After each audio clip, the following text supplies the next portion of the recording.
승용차 같은 내구재, 의복 등 준내구재 판매가 모두 늘어 전월 대비 4.3% 증가했습니다. 투자도 증가로 돌아서 설비 투자는 8.8% 늘고 건설기성도 5.0% 증가했습니다. 오늘과 내일은 전국적으로 대체로 맑은 날씨가 이어지겠습니다. 다만 오늘은 인천과 경기 남부 지역에서, 내일은 수도권과 충남, 전북에서 초미세먼지 농도가 나쁨 단계를 보이겠습니다. 또 내일 오전까지 서해안과 내륙 곳곳에 짙은 안개가 낄 것으로 보입니다. 내일 아침 기온은 서울이 15도 등 전국이 10도에서 19도로 오늘과 비슷하겠습니다. 내일 낮 기온은 강릉 31도, 광주 30도, 대구 25도, 서울 대전 28도를 기록하겠습니다. KBS 라디오 5시 뉴스를 마칩니다. 아나운서 최성돈이었습니다. KBS. 대한민국 중심 채널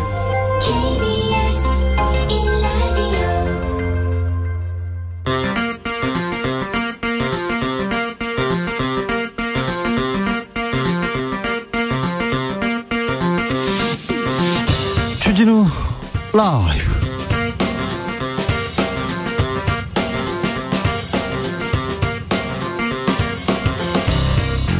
2022년 9월 30일 금요일입니다. 안녕하십니까, 주진우입니다. 박진 외교부 장관 해임 건의안 후폭풍 거셉니다. 더불어민주당이 박 장관 해임 건의안을 단독 처리하자 국민의힘은 김진표 국회의장 사퇴 촉구 결의안 제출로 맞불을 놓았습니다. 노무현 정부에서 행정자치부 장관을 지냈던 김두관 의원, 박진 장관을 향해서 20년 만에 돌려줬다, 이런 소회를 밝혔는데요. 어떤 의미인지 김두관 더불어민주당 의원에게 들어보겠습니다. 전 국민 듣기 평가로 한 주 시끄러웠습니다. 가족 오락관도 아니고 이런 얘기도 있었습니다. 이주호 전 장관이 교육부 장관 지명됐고요. 김문수 전 경기도지사는 경산노위 위원장 임명됐습니다. 여당 야당 교섭단체 대표 연설이 있었고요. 권성동 의원 징계 절차 시작됐습니다. 정신없이 흘러간 이번 주 정치 현안들 박지원 전 국정원장과 정리해봅니다. 우리는 핵무기를 실전에 사용할 권리가 있다. 최근 러시아의 핵 위협 갈수록 강력해지고 있습니다. 1962년 쿠바 미사일 위기, 그때 핵대결 일어나는 거 아니냐 걱정했는데요. 핵전쟁 위기 고조되고 있습니다. 냉전시대 핵전쟁 위협 다룬 영화 많았는데요. 라이너의 시사회에서 준비해봤습니다. 나비처럼 날아 벌처럼 쏜다. 여기는 주진우 라이브입니다.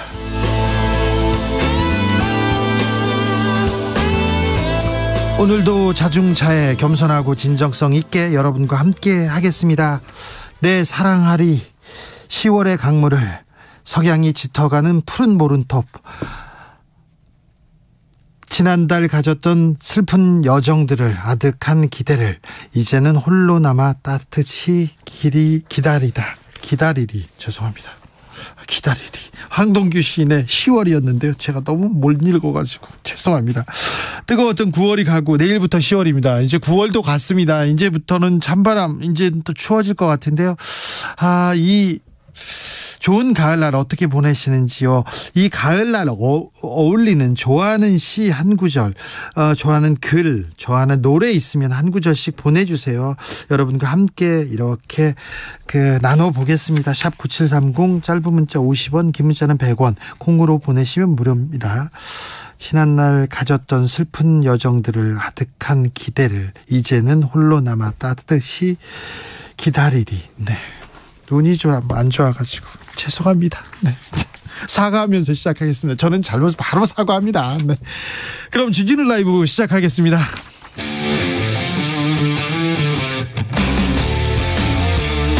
탐사보도 외길 인생 20년. 주 기자가 제일 싫어하는 것은?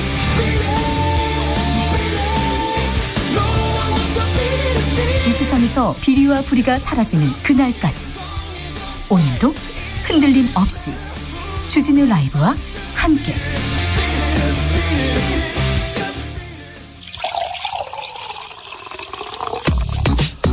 진짜 중요한 뉴스만 쭉 뽑아냈습니다. 주스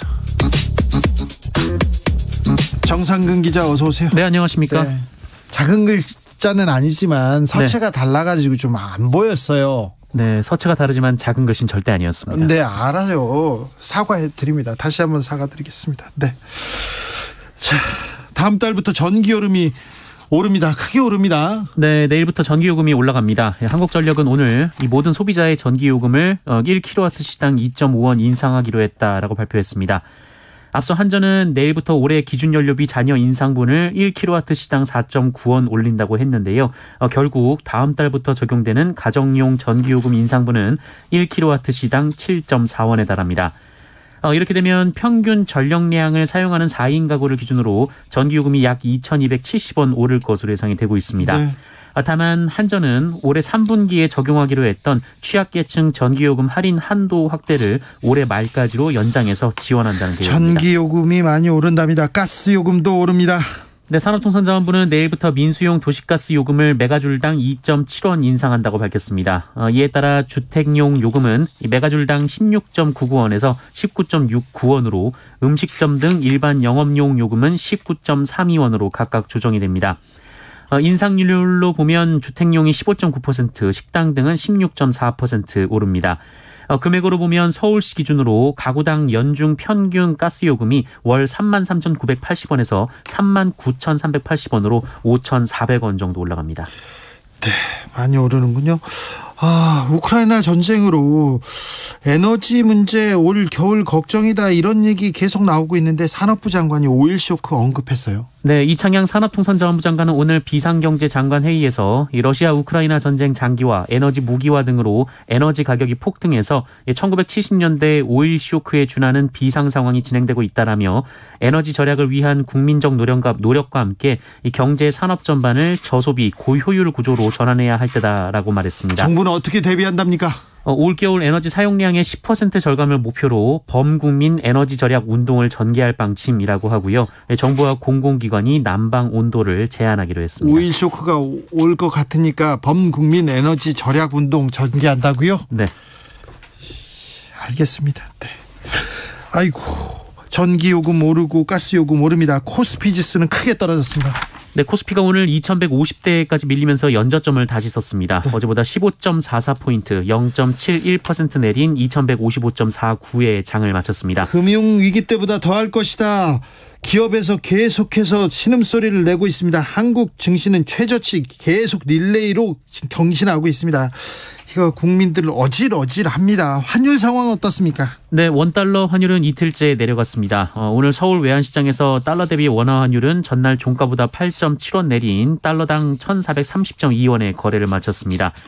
간밤에 위안화와 유로화가 반등하면서 우리 환율도 내려갔는데요. 네. 한국이 세계 국채지수의 관찰 대상국으로 이름을 올렸다는 소식도 원화의 우호적인 요인이 된 것으로 언론은 해석하고 있습니다. 자, 지금 전기세, 가스요금 오르고요. 지금 주가, 환율, 이 경제 위기에 대해서 얘기를 해야 되는데 얘기가 왜 안 들립니까? 오늘은 얘기했습니까? 윤석열 대통령? 네, 윤석열 대통령은 오늘 거시금융 상황 점검 회의를 주재하고 이 경제부총리를 중심으로 24시간 국내외 경제 상황 점검 체계를 가동해서 한치의 빈틈도 없이 대응해달라라며 정부부터 긴장감을 갖고 준비된 비상조치 계획에 따라 필요한 적기 조치를 하겠다라고 밝혔습니다. 어제 박진 외교부 장관 해임 건의안 국회 통과했습니다. 그랬더니 국민의힘에서 김진표 국회의장 사퇴 촉구안으로 맞받았습니다. 네, 국민의힘은 오늘 김진표 국회의장이 박진 장관에 대한 해임 건의안을 상정 처리하는 과정에서 의장으로서 중립성을 위반하고 편파적 진행을 했다며 김진표 국회의장 사퇴 촉구 결의안을 발의했습니다.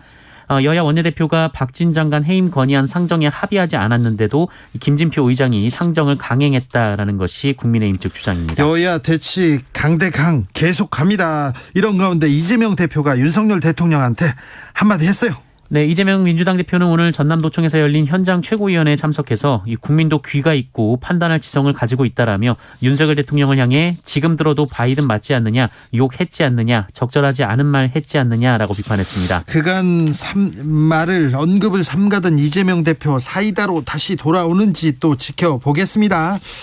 이주호 교육부 장관 교육부 해체론자다 이런 얘기에 대해서 오늘 입장 냈네요. 네, 이주호 후보자는 오늘 기자들과 만난 자리에서 이 중책을 수행할 후보자로 지명돼 막중한 책임감을 느낀다라며 학생, 교사, 교수, 학부모들과 적극적으로 소통하는 장관이 필요한 시기라고 말했습니다. 그리고 교육부 업무 일부를 총리실로 이관해야 한다라고 그동안 주장했던 것과 관련해 이것은 교육부 해체론이 아니라면서 선진국 중 대학을 이 정부 산하기관 취급하는 나라가 없으니 과감하게 규제 개혁을 해야 한다는 의견이다라고 말했습니다. 또한 과거 교육과기술부 장관을 역임하면서 이 자율형 사립고를 확대하고 학업 성취도 전수평가 결과를 공개해서 줄 세우기 교육이란 비판을 받은 바 있는데요. 교육 주체들에게 자율과 자유를 최대한 보장해 주는 것이 최상의 방법이다라고 말했습니다. 이분도 자유 계속 외쳤는데 이명박 정부 때도 그랬습니다. 박진 외교부 장관은 해임 건의안이 국회에 통과했는데 대북 제재 강화해야 된다 이런 얘기했어요. 네, 박진 장관은 오늘 북한의 최근 잇단 단거리 탄도미사일 발사 관련해서 단호히 대응하고 필요하면 북한에 대한 제재를 강화하는 것을 검토하겠다라고 말했습니다. 외교부 장관인데 북한 제재 강경 발언 계속 나갑니다. 계곡 살인 사건과 관련해서 이은혜, 조연수 무기징역 구형받았습니다. 네, 계곡에서 남편으로 하여금 계곡으로 뛰어들게 하고 구조하지 않아 숨지게 한 이른바 계곡 살인 사건으로 기소된 이은혜와 공범 조연수에게 검찰이 살인과 살인 미수 등의 혐의로 무기징역을 구형했습니다. 검찰 측은 피고인들은 사고사를 위장해 완전 범죄를 계획했다라며 이 거액의 생명보험금을 노린 한탕주의라고 주장했습니다. 이은혜 씨는 뭐라고 합니까? 네, 이은혜 씨는 남편을 사랑했다 말할 수 없지만 절대로 죽이지 않았다라고 주장했습니다. 사랑했다 말할 수 없지만 절대로 죽이지 않았다고 얘기했습니다. 술 접대를 받았던 검사들이 있습니다. 무죄 선고받았네요. 네, 김봉현 전 스타모빌리티 회장으로부터 고액의 술 접대를 받은 혐의로 기소된 검사 그리고 전관 변호사에게 1심이 무죄를 선고했습니다. 룸사롱에서 사건 관련자들한테 술을 받아 먹었어요. 이거 뇌물인데요. 그리고 비싼 술집이었는데요. 네, 술 접대를 한 김봉현 전 회장도 역시 무죄 판결을 받았는데요.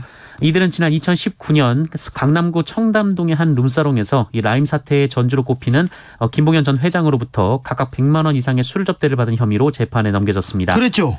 그런데 재판부는 검찰이 제출한 증거만으로는 이 사건의 향응 가액이 회당 100만 원을 초과한다는 사실이 합리적 의심의 여지 없이 증명됐다고 볼 수 없다. 이렇게 판단했습니다. 지금 100만 원, 그러니까 100만 원 접대를 받았다. 이 100만 원 여기에 걸렸군요.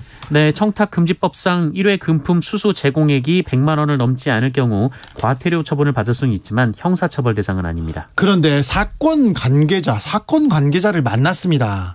밥 한 끼를 먹어도 이거 뇌물이에요. 그런데 100만 원이 아니라고 지금 무죄라고요? 검사는 차라리 벌 안 받는다고 합시다. 이런 식으로 하려면은 기소 고발 사주에 대해서도 공범은 재판받고 있는데 또 한 공범은 무혐의를 받았습니다. 검사들이 전 검사에 대해서 김웅 의원한테 무혐의를 줬습니다.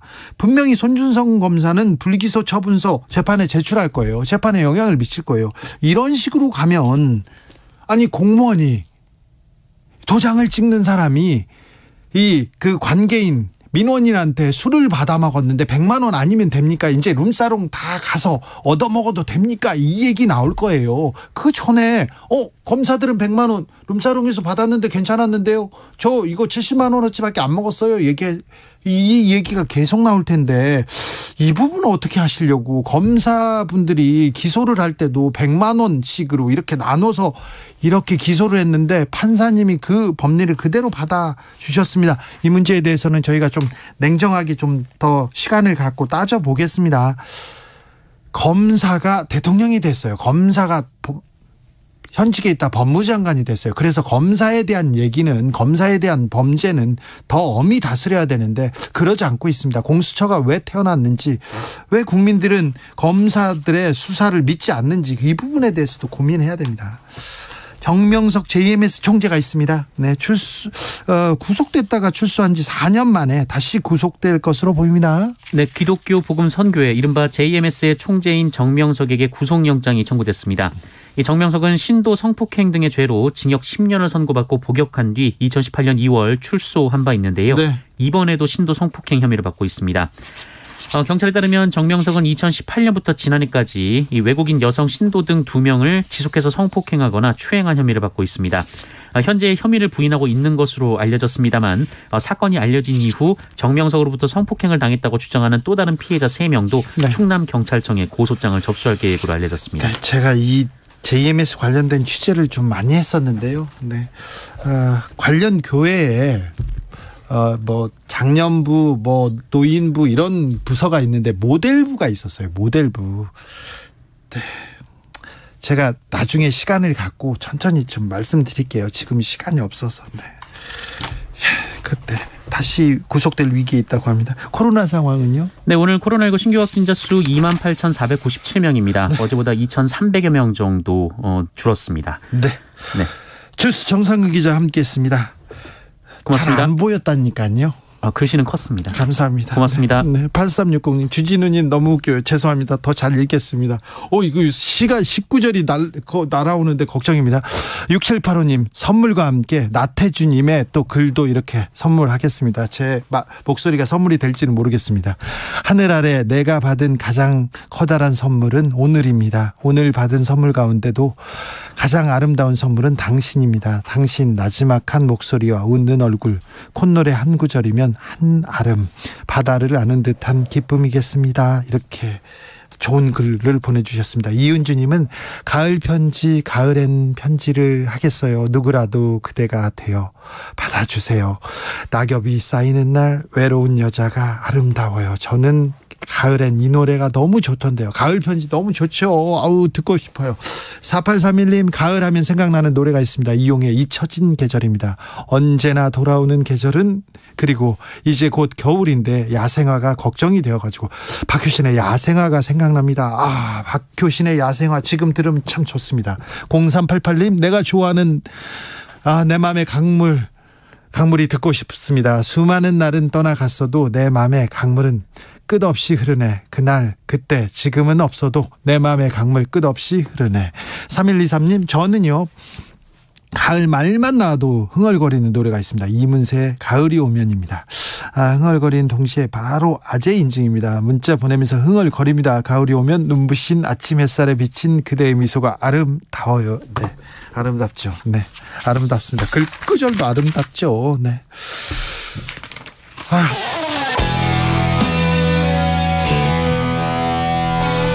스치기만 해도 똑똑해진다. 드라이브 스루 시사 주진우 라이브.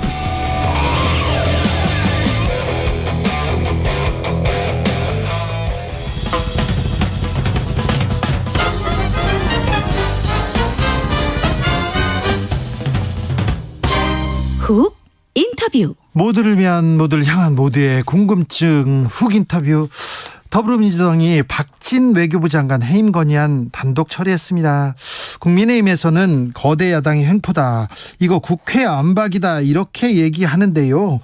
역대 해임 건의안 가결된 장관 6명 중 스스로 자리를 물러난 5명이 있습니다. 5명은 스스로 자리를 물러났습니다. 그중에 1명입니다. 더불어민주당 김두관 의원 만나보겠습니다. 안녕하세요.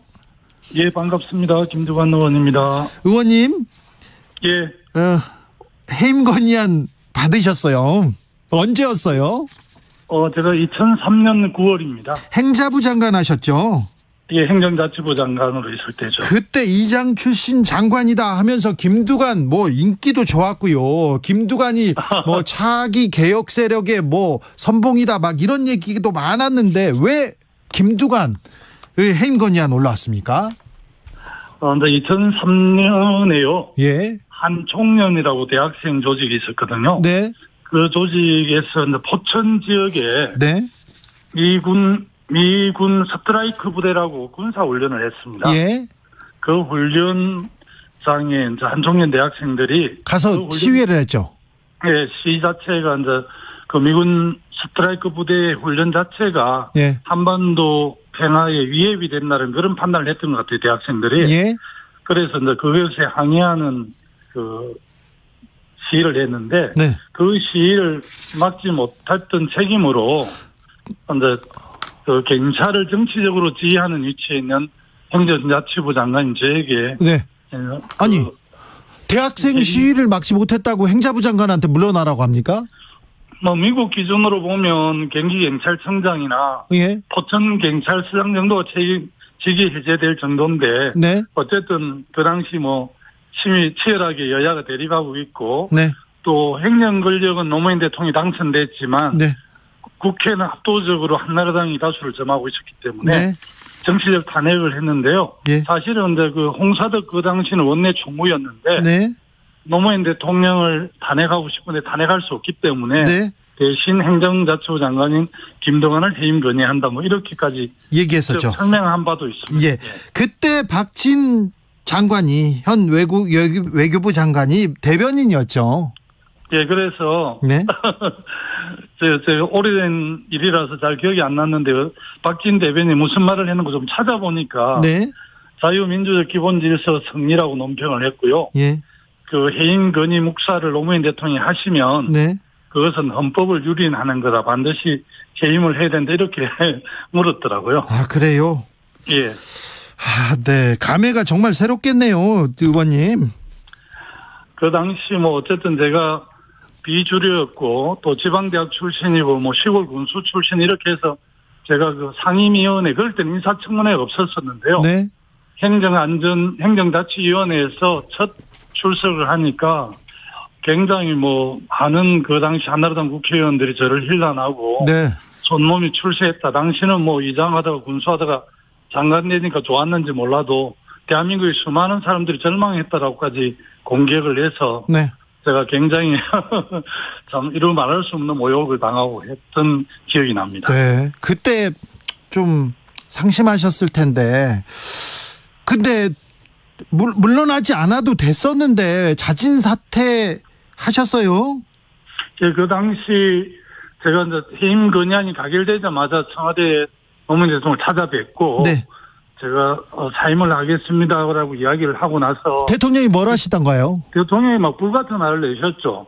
그 부당한 해임 건의안에 맞서 싸워야지. 예. 왜 당신이 사표를 내느냐, 사임을 하느냐 이렇게 하셨는데 결국 20일 만에 사표를 수리했는데요. 그 당시 국회 다수당을 차지하고 있는 한나라당하고 저를 사임을 받아들이지 않으면 네. 계속 정부를 이끄는 대통령, 정부 여당하고 계속 긴장이 고조되면서 국정 동력이 상실될 수밖에 없어서 아하. 제가 그 스스로 사임을 자처했고, 네.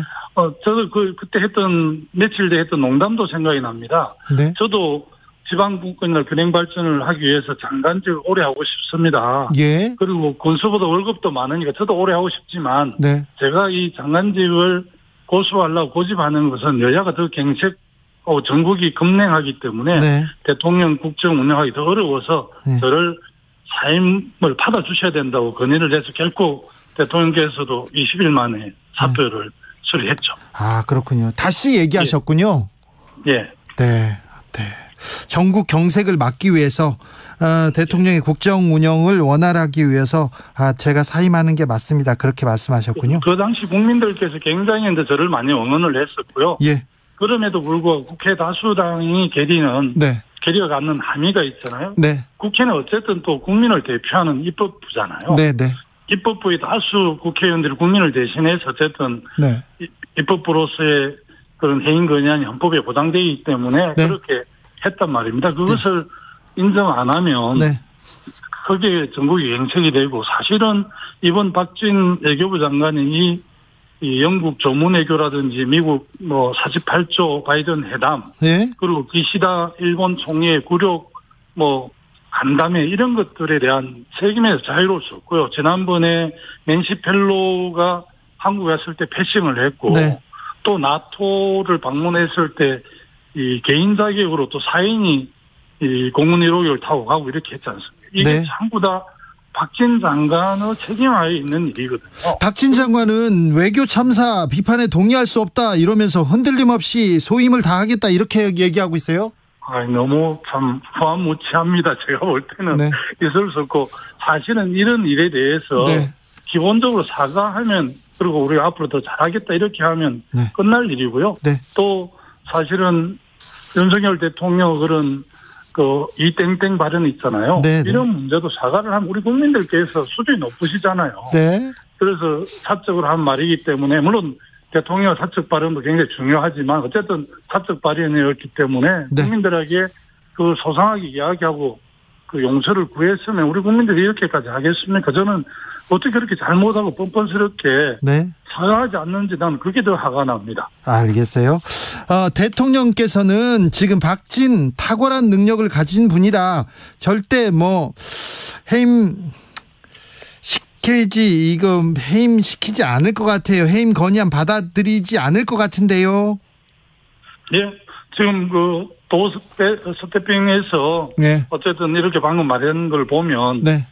국회 해임 건의안을 수용할 의사가 없는 것으로 그렇게 저는 이해가 되어지고요. 네. 박진 장관 스스로도 그렇게 했는데 네.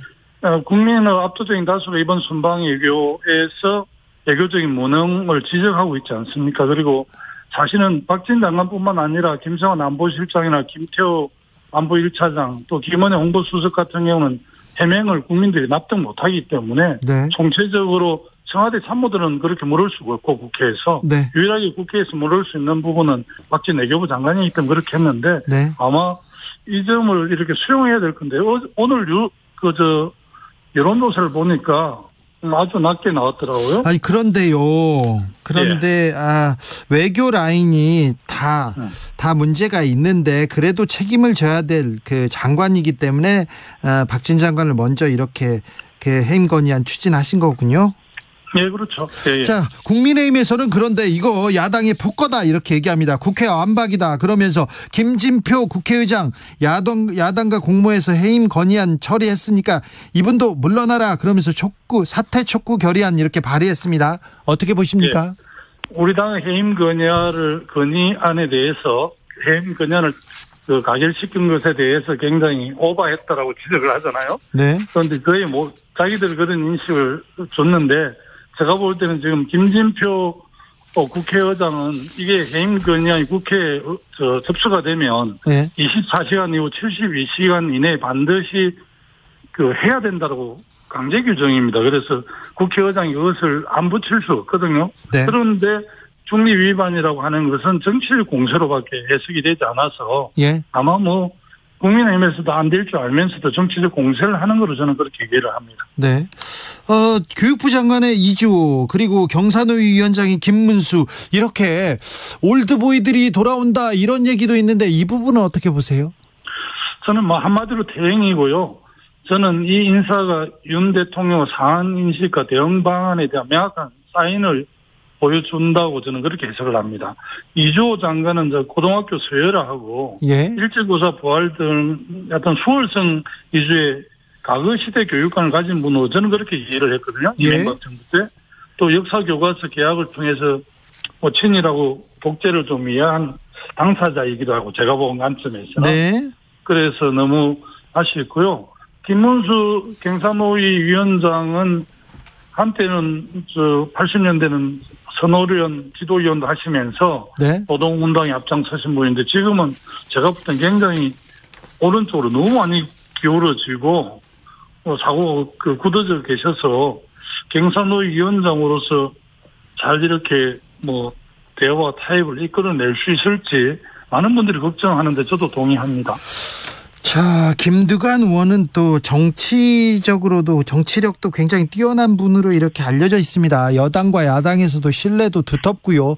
또 여당 그러니까 국민의힘에서도 김두관하고는 얘기가 된다 해서 계속 이렇게 얘기를 하는 것 같은데 의원님, 예. 지금 대통령과 국민의힘이 지금 막말 논란에 빠져가지고요 헤어나지 못하고 있는 것 같아요. 전국은 계속 경색되는 것 같습니다. 이 정치적으로 좀 해결해야 되는데 정치 실종된 상태에서 언제까지 있을 건지도 좀 국민들한테는 답답해 보이거든요. 어떻게 이 문제를 풀어야 될까요? 국내외 상황이 워낙 엄중해서 예. 여야가 좀 초당적 협력을 해서 이 난관을 돌파해야 되는 상황이잖아요. 국민들도 그렇게 이해하고 계시기 때문에 특히 어쨌든 국정을 운영하시는 정부 여당이 이 고리를 풀어야 되거든요. 예.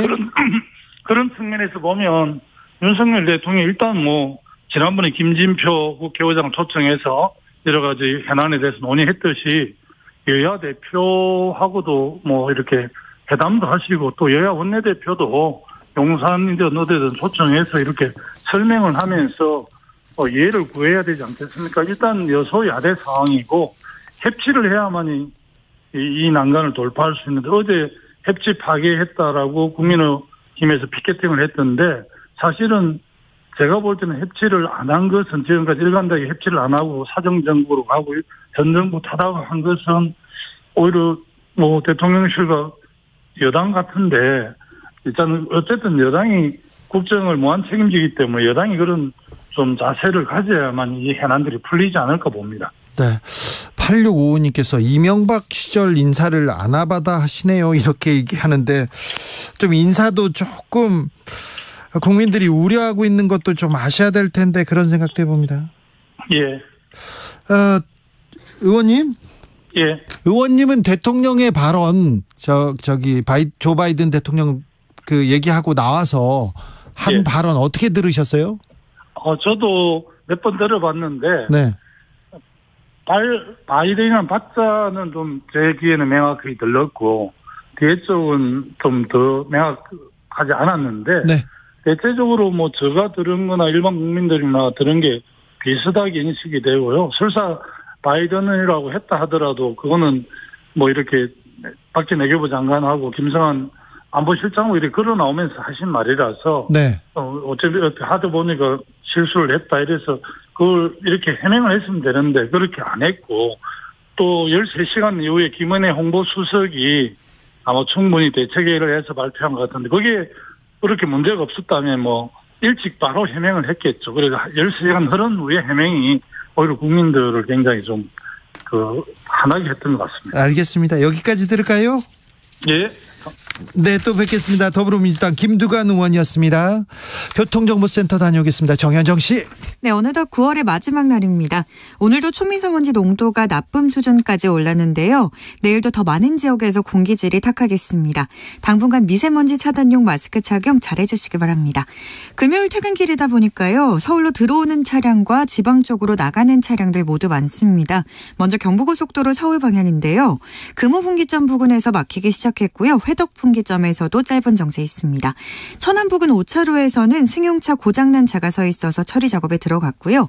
입장휴게소 부근에서 안성분기점까지는 10km 넘게 속도 내려갑니다. 다음은 사고 소식입니다. 서울 양양고속도로 서울 방향으로 강촌 부근 1차로에서는 승용차 추돌 사고가 나서 처리 중인데요. 이 부근 1차로로 현재 통행이 불가능합니다. 2, 3차로로 미리 차로 변경하시고요. 서종 부근에서 화도까지 정체입니다. 서해안고속도로는 서울로 들어오는 차들이 많은데요. 서평택 분기점에서부터 시작된 정체가 화성휴게소까지 11km가량 이어져 있습니다. 정차가 심할 따일수록 사고는 자주 발생하니까요. 차간거리 두시면서 서행 운전하시는 게 좋겠습니다. KBS 교통정보센터에서 정현정이었습니다.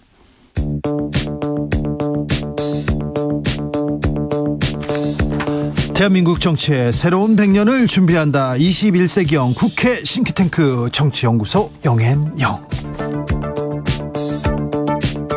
정치권에 보내는 고급진 정치 컨설팅 오늘도 뜨겁게 분석해 보겠습니다. 첫 번째 영입니다. 최영일 평론가 어서 오세요. 안녕하십니까. 또 다른 영입니다. 엄경영 시대정신연구소장 어서 오세요. 네, 안녕하세요. 네, 한 주 잘 보내셨습니까? 가을입니다. 네. 가을가을하네요. 가을인데 뭐 전 국민은 가족오락관에서 옛날에요. 네. 그 이렇게 큰 이어폰 쓰고요. 뒤에서 막 소리 막 외치고 그러면 이상하게 듣는 거 있잖아요. 듣는 거 그 허참 씨가 진행하던 주진우, 뭐 주전자, 뭐 이런 그런 거죠. 거죠. 그렇죠. 그러고 있어요. 어찌해야 될지 이 가족 오락관 게임에서 언제 벗어나야 되는지. 가을을 누리려면 정치 뉴스를 듣지 마셔야죠. 그래야 됩니까? 지금 퇴근길에 주진우를 들으시면 안 됩니다. 그런 소리를 지금 안 되죠. 예. 제가 무슨 막말을. 국민의힘에서는 MBC가 잘못했다 이렇게 해서 편파 조작 방송 이렇게 진상규명 태스크포스도 조직했는데요. 어떻게 보셨습니까, 소장님? 네. 외교 참사 논란도 있고 언론 참사 논란도 있는데 굳이 이번 사건을 명명한다면 저는 용산 대통령실 대응 참사다 이렇게 생각을 합니다. 사실 이번 이 자막 사건과 관련해서는 세 가지 책임이 있다.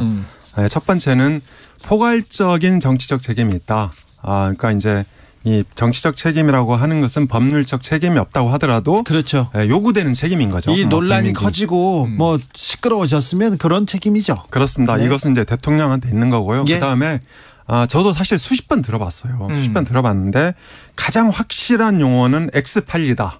이 정도인 것 같고 마지막에. 나머지는 다 이렇게 저렇게 해석이 될 수 있다. 이래서 디테일에서는 MBC도 책임을 벗어날 수 없다. 저는 그렇게 생각을 하고요. 마지막으로 아까 말씀드린 대로 용산 대통령실에서 이것을 대응하는 과정에서 화를 키웠다. 한 15시간 만에 김은혜 홍보수석이 XX는 대한민국 국회 즉 야당을 지칭한 거다. 이렇게 얘기를 했잖아요. 네네. 그리고 이제 박진 외교부 장관도 국회 협조를 통해서 1억 불 글로벌 펀드 공여 자금을 통과를 시켜주라는 취지다. 이렇게 해명을 했는데 나중에 이제 대통령이 귀국해서는 XX도 기억이 안 난다. 네네. 이렇게 이제 말을 하면서 어쨌든 용산 대통령실이 해명하는 과정에서 사건이 일파만파 이제 커졌다. 이렇게 볼 수 있을 것 같고요. 그리고 여기서 저희가 이제 한 가지 좀 짚어볼 게 윤석열 대통령은 이 30년 버초인입니다. 그래서 이 사람은 내가 법률을 위반했냐 마냐 여기에 이제 초점을 두고 국정을 바라본단 말이죠. 네. 그래서 본인이 이제 바이든이라든지 미국 국회, 미국 의회를 지칭한 게 아닌데 이렇게 이 자막이 조작돼서 나온 것은 MBC가 법률적인 책임을 중대하게 위반했다. 이렇게 생각하는 거죠. 그리고 이제 본인에게 요구되는 정치적 책임에 대해서는 다소 인색하게 대응하고 있다. 이게 제 생각입니다. 근데 이게 윤석열 정부는 새로운 정부잖아요. 우리가 대통령도 정치 신인이고 그래서 어쩌면 좀 아마추어 상태를 빨리 벗어났으면 스스로 이거는 노력하는 수밖에 없는 대목인데 MBC를 딱 지목하면서 그동안 미운 털을 다 그냥 망라하는 거예요. MB정부 때 광우병 사태가 왜 나옵니까 여기. 그거는 그 정부 때 이야기고 지나간 이야기인데 그때도 MBC가 그랬고 그 이후에도 그랬고. 전 정부 일을 지금 그러면 들고 김재철 왔어요. 사장 때는 뭐 어땠어요? 정권 바뀔 때마다 방송사의 논조라는 게 분위기라는 게 오락가락했잖아요. 그걸 회복하기 위한 기나긴 과정을 이제 우리는 가고 있는 거고 개선되고 있다고 생각하는데 이거 한 10년 훅 뒤돌려 버렸어요. 그러면서 옛날에도 이랬고 뭐 중간에도 이랬고 지금도 이렇고 그러니까 MBC가 문제다. 저는 대통령실 대응 참사라고 하신 말씀에 100% 공감하는 게 예. 대통령실이 불만이 있을 수 있어요. 언론에. 억울할 수도 있어요. 그러면 이건 오보다. 우리 입장에선 팩트는 이거다. 얘기하고 끝. 그러면 되는 건데 뭐 수사를 한다. 공문을 보내고. 거냐. 공문도 이 공문 내용은 보내서 굉장히 화를 자초한 게 네. 이거 대통령실 공문 맞아? 예. 지금 이런 논란이 또 벌어져서 뭐 할수록 자꾸 안 좋은 쪽으로 흘러가는 게 문제다. 그래서 저는 이거 빨리 오늘 9월 마지막 날이거든요. 비속어 논란 정리 안 하면 다음 주부터 10월 국정감사, 온갖 상임위, 과방위, 뭐 이게 또 저 산자위 그리고 또 외통위 모두 다 이 블랙홀에 빠져 있게 되거든요. 네. 저는 이거는 내용상에는 아무 문제가 없어요. 외교 참사는 야당이 공격할 수 있는 건데 내용상 외교적인 논조의 문제는 없다. 왜냐하면 영국도 조문 놔줘서 감동했다 고맙다 이 정도 선에서 정리됐고 미국도 우리는 뭐 개의치 않는다 이렇게 얘기했고 정리됐고요. 그럼 문제는 뭐냐면 이게 외교적인 논조나 흐름은 윤석열 정부의 기조가 있는 거고 형식의 문제가 국민들이 보기에 미흡한 게 많았던 거예요. 왜 2시간 늦게 갔느냐. 런던 교통 꼬이는 거 알면서 3시 반에 도착해서 왜 조문을 그냥 이제 건너뛰었느냐. 이런 문제. 30분 한미 정상회담 한다고 발표했는데 왜 48초밖에 못했느냐. 일본에는 우리가 왜 이렇게 매달려서 뭐 이제 간담교 한 것처럼 됐느냐. 이런 것들이 우리 국민들이 보기에 불편한 거고요. 이 비속어 논란은 딱 하나. 욕만 사과하고 넘어가면 끝나요. 그다음은 해석에 맡겨요. 예를 우리 대통령이 미 의회가 승인 안 해주면 바이든이 좀 면상하겠네. 우리 국회가 승인 안 해주면 내가 좀 이거 바이든한테 면이 안 서겠네. 이 말이 뭐가 문제예요. 욕이 들어가서 깜짝 놀란 거예요. 그 욕이 미 의회에 대한 욕이냐 우리 국회에 대한 욕이냐. 근데 이걸 또 대놓고 홍보수석이 민주당에 대한 것이다. 공개 발언했잖아요. 예. 그러면 그냥 우리 국회 야당에게 다수당에게 욕한 걸로 정리하고 그다음에 사과하면 끝날 일을 왜 기억이 나지 않는 정치적 수사는요. 이건 부인보다 더 의혹에 빠뜨리는 일입니다. 차라리 욕 안 했다 그럼 모르겠는데 기억이 나지 않는다는 국민이 해석하기엔 했는데 회피하고 싶구나. 이렇게 생각한단 말이죠. 그런데 정치권에서는 이 논란에서 벗어날 생각이 없습니다. 박진 장관 외교 참사를 일으킨 장본인이다. 그래서 책임져야 된다. 해임 건의안 통과됐고요. 네. 그리고 국민의힘에서는 그래 김진표 국회의장 사퇴 촉구 또 맞서고 있습니다. 커져요. 그러니까 이게 수습이 안 되는 상황인데. 자, 그러니까 국회에서 외교부 장관 해임 건의안이 어제 통과됐죠. 맞아요. 네, 그런데 이것은 제가 보기에 대리 책임을 물은 거다. 민주당이. 그렇죠. 네. 이렇게 볼 수 있는데 사실은 이 외교 안보 라인의 컨트롤 타워는 김성한 국가안보실 차장입니다. 용산 대통령실에. 네. 국방부, 외교부, 통일부, 국정원까지 관할하는 실질적인 컨트롤 타워거든요. 그래서 이번 사태의 책임을 굳이 묻겠다면 김성한 실장한테 물어야 된다. 저는 그렇게 생각을 하는데 현장 책임자인 박진 외교부 장관한테 책임을 물은 것은 이 수적인 우세를 믿고 밀어붙인 민주당식 정치 공세 전형이다. 저는 그렇게 생각을 하고요. 사실 이 이재명 대표나 민주당이 그렇게 모델로 삼고 있는 김대중 전 대통령 그리고 노무현 전 대통령의 정치의 한 10분의 1만 따라갔어도 이런 사태가 벌어지지 않았다. 저는 이렇게 생각하고 하물며 가장 왼쪽에 있다고 평가되는 정의당조차도 불참했잖아요. 제가 보기에는 이 정치는 책임이죠. 정치 자체가. 근데 이게 아까 말씀드린 대로 형식 논리가 무너지면서 저는 이 사단이 일어났고 이게 내용의 문제까지도 뭐 훼손, 뭐 동맹 훼손 이런 얘기까지 등장할 정도인데 저는 이게 호미로 막을 일을 우선 정부가 가래로 막았는데 가래로 못 막았어요. 자, 대통령실이 책임지라는 거예요. 애초에. 네. 근데 대통령실에는 책임을 물을 방법이 없어요. 이건 대통령이 결단을 내려서 그 안보실장 뭐 어떻게 경질할 겁니까? 징계할 겁니까? 그걸 대통령실 내부에서 결정해야 되는데 대통령실은 우리는 아무것도 잘못한 게 없네. 그리고 지금 철옹성을 쌓고 폐쇄시키고 스스로 버티고 있으니까 그러면 이제 야당이 할 수 있는 일은 뭐냐면 법적 절차에 의해서 아까 말씀하신 게 맞아요. 대리 책임을 누구에게 물을 것이냐. 그 국무위원 이 해당 주무부처의 수장이 장관밖에 없단 말이죠. 장관 이상 올라갈 방법도 없어요. 그리고 해임을 할 수 있는 것도 아니고 해임을 건의하는 거예요. 인사권자에게. 네. 우리 국회는 이게 상당히 좀 여러 가지 문제가 터졌다고 생각을 하고 외교를 수습하려면 이 주무부처 장관이라도 적어도 교체해야 되지 않나라는 게 우리의 의견이요라는 것을 의결로 표한 거예요. 그런데 이 엄중한 책임을 국회가 물은 것에 대해서 대통령실이 그럼 답변을 해야 되는데 박진 장관 탁월한 능력을 가지고 있고 건강이 염려될 정도로 세계를 누비고 있으니 박진 장관이 아니라 자, 이 사태의 책임자를 추궁해 보니 대통령실 입장에선 누구이다. 그럼 대신 누구를 내줄게. 그 매맞을 사람을 결정해 줘야 되는데 우리는 몰라요 이러고 있으니까. 그런데 정치가 이렇게 가는 거죠.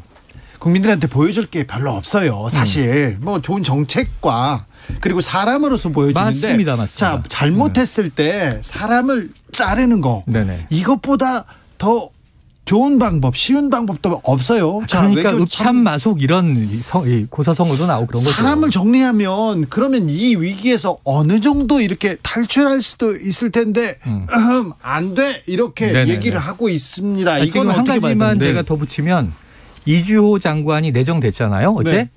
그럼 왜 교육부 장관이 공석이었나를 다시 복귀해 보면 박순애 장관이 왜 사실상 경질 본인 사퇴됐느냐. 이거 초등학교 입학 연령 1살 당깁시다. 이게 일파만파 논란이었는데 지금 외교적 파장과 사태가 거기에 못 미치는지. 그러니까 사실은 7살에 그럼 초등학교 입학하는 걸 한번 검토해 봅시다. 이래서 민심이 들고 일어나서 장관을 경질하고 교체할 정도였다면 지금 외교 파장 문제를 한번 종합해서 보자고요. 그거보다 이게 덜한 상황인가. 네. 그래서 여당이 쓸 수 있는 그러니까 정부 여당이 쓸 수 있는 인적 쇄신 카드가 제가 보기에 3가지가 있다고 봅니다. 첫 번째는 당대표를 바꾸는 거죠. 그리고 두 번째는 김대기 비서실장. 그리고 세 번째는 한덕수 총리. 이게 빅3죠. 그러니까 이 사람들을 교체를 해서 인적 쇄신의 효과를 볼 수 있는데 여기에 이제 외교 안보 쪽에 문제가 있으니까 김성한 국가안보실장도 문책 대상에 올릴 수 있다고 봅니다. 그런데 이런 그 국정이 장난도 아니고 민주당은 덥석 그나마 잘한다고 평가받는 그런 박진 외교부 장관이잖아요. 여당이나 야당이나. 잘하지는 않죠. 무난하다고 아니 능력을 안 보여주셨죠.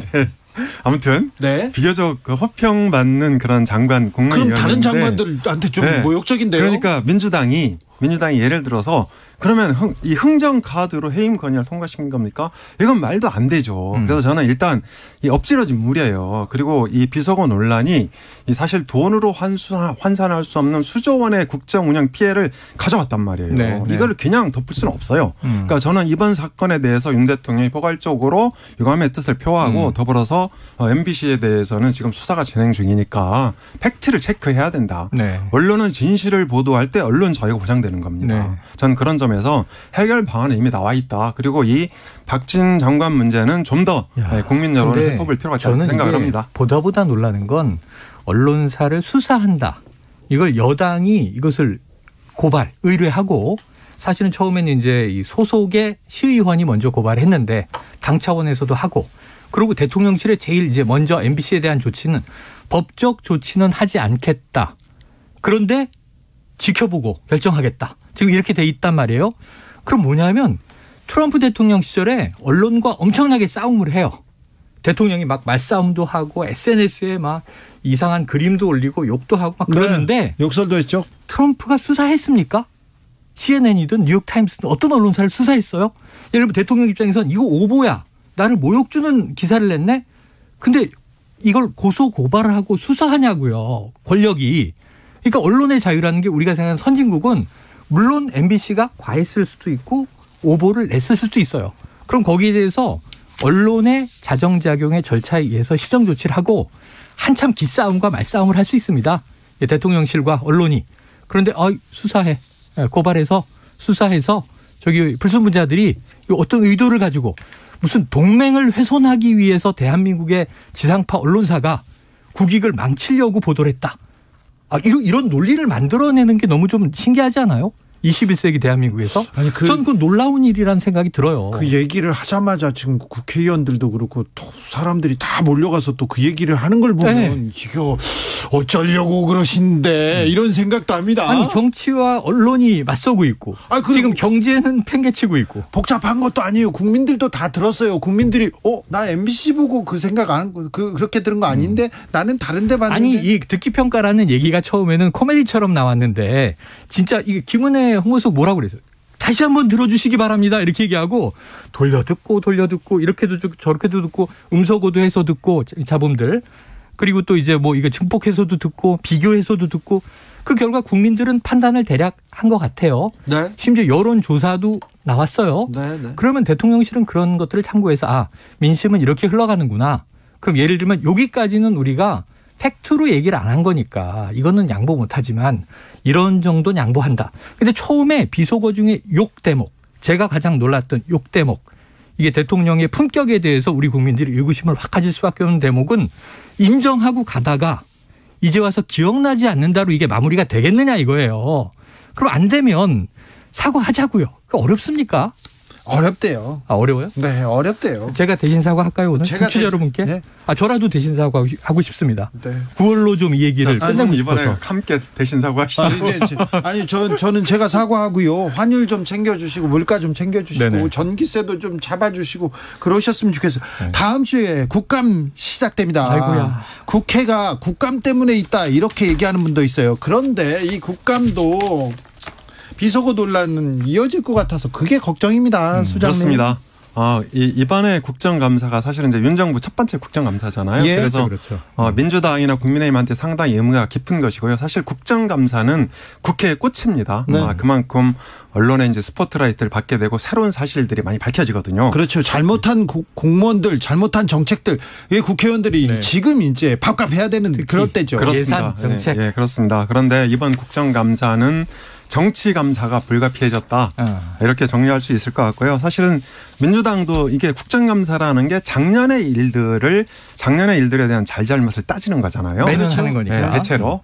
그런데 작년은 이제 문재인 정부였잖아요. 네. 그러니까 문재인 정부를 깔 수도 없는 거고, 민주당이 이제 상당히 이 곤혹스러운 국감이었는데 이번에 이제 그 물고기가 물을 만난 거다.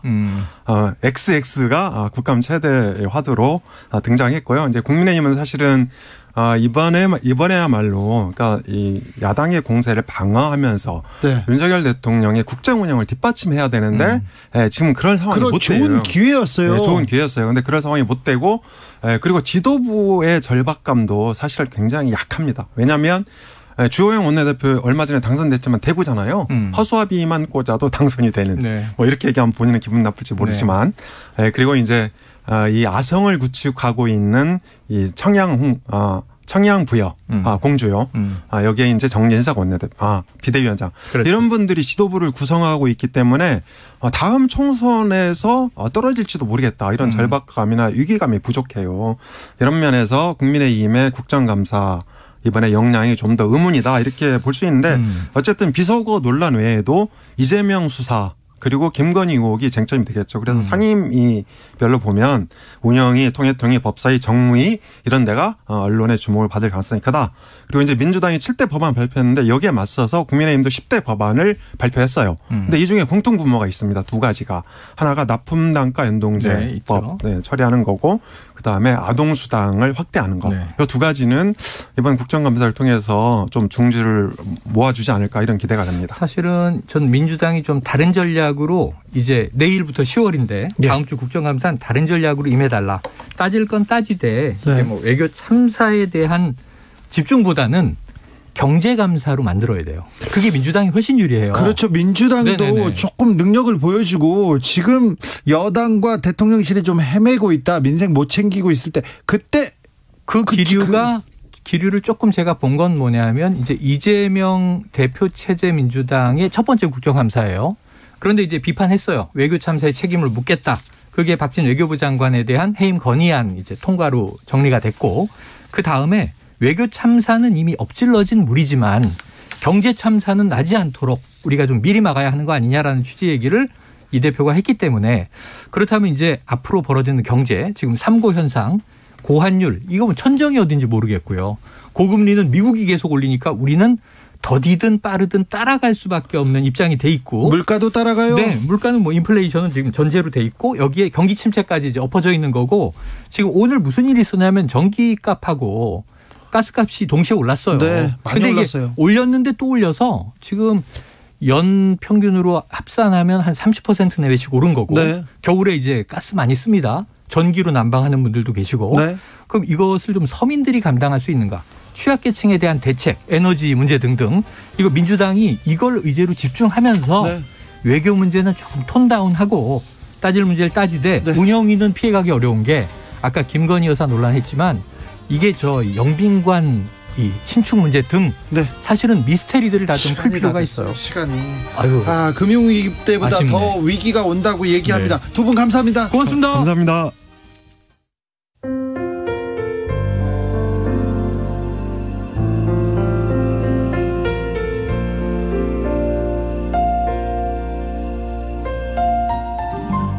KBS 라디오 연중기획 희망충전 대한민국 501번째 이야기.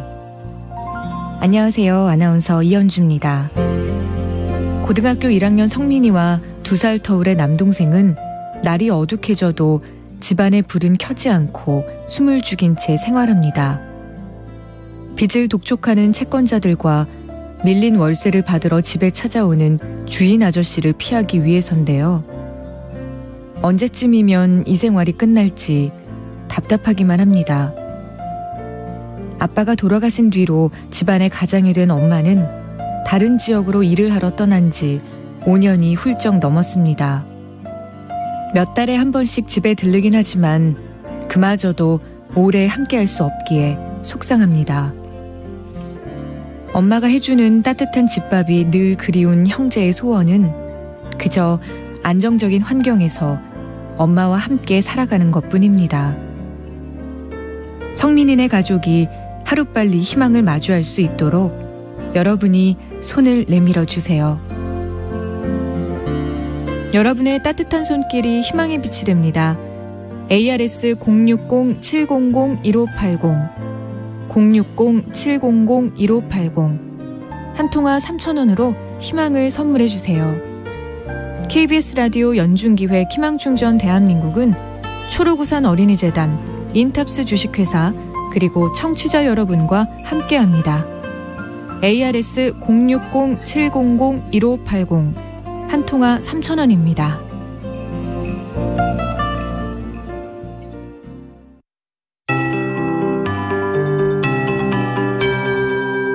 KBS 58분 날씨. 오늘은 기온도 낮에 높이 올랐고 오존 농도도 좋지가 않습니다. 미세먼지 농도 상황도 서쪽 위주로 나쁜 상황인데요. 현재 서울 등 중서부 쪽으로 미세먼지 농도가 나쁨 상태를 들이오고 있습니다. 죄송합니다. 그리고 지금 오존 농도도 곳곳에 오존특보가 내려질 만큼 좋지 않은 상황인데요. 각별히 오늘 주의를 하셔야 되겠습니다. 전국의 맑은 하늘은 계속 이어지겠고요. 내일까지 맑겠습니다. 모레 밤부터 중부지방에 가끔 비가 내리겠고 글피에는 중부와 전북, 경북 북부에 또 가끔 비 예보가 있습니다. 이 비가 지나고 나면서 점차 아침 기온도 낮 기온도 꽤나 떨어질 것으로 예상하고 있는데요. 이렇게 기온이 떨어지면서 이제 많이 쌀쌀해질 것으로 전망되니까요. 환절기, 감기 조심하셔야 되겠습니다. 오늘과 내일 맑은 가운데 안개도 새벽에 짙게 드리워지겠습니다. 각별히 낮과 밤의 기온차도 큰 데다가 아침에 안개도 짙기 때문에 교통 안전에 신경을 쓰셔야 되겠습니다. 현재 서울 기온은 27도입니다. 기상청에서 최영우였습니다.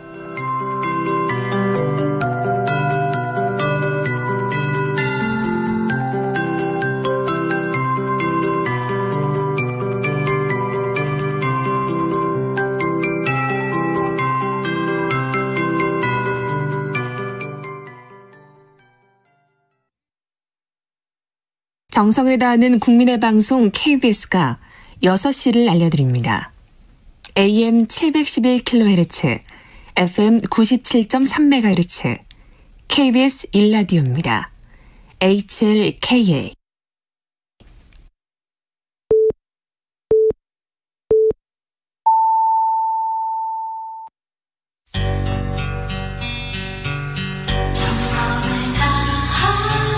정성을 다하는 국민의 방송 KBS 주진우 라이브. 그냥 그렇다고요. 이 시각 라디오 정보센터 뉴스입니다. 박진 외교부 장관 해임 건의안이 통과된 것과 관련해 국민의힘은 김진표 국회의장이 민주당의 주장에 동조해 의장으로서 중립성을 잃었다며 사퇴 촉구 결의안을 제출했습니다. 민주당은 윤석열 대통령이 해임 건의안을 수용해야 한다고 촉구했습니다. 박진 외교부 장관은 물러날 뜻이 없음을 분명히 밝혔습니다. 더불어민주당 이재명 대표가 윤석열 대통령 비속어 논란에 대해 처음으로 직접 입장을 밝혔습니다. 지금 들어도 바이든 맞지 않나, 욕했지 않냐며 거짓말로 겁박한다고 생각이 바뀌거나 들었던 사실이 없어지진 않는다고 말했습니다. 미국 순방 중 윤석열 대통령의 발언 논란과 관련해 여당이 MBC 박성재 사장 등을 고발한 사건이 서울 서부지검에 배당됐습니다. 더불어민주당은 대통령실 용산 이전에 따른 비용이 약 1조 800억 원에 이를 것으로 파악했다고 밝혔습니다. 이에 대해 국민의힘은 민주당반의 기적의 산수법이라고 반박했습니다. 지금까지 라디오 정보센터 뉴스 정한나였습니다.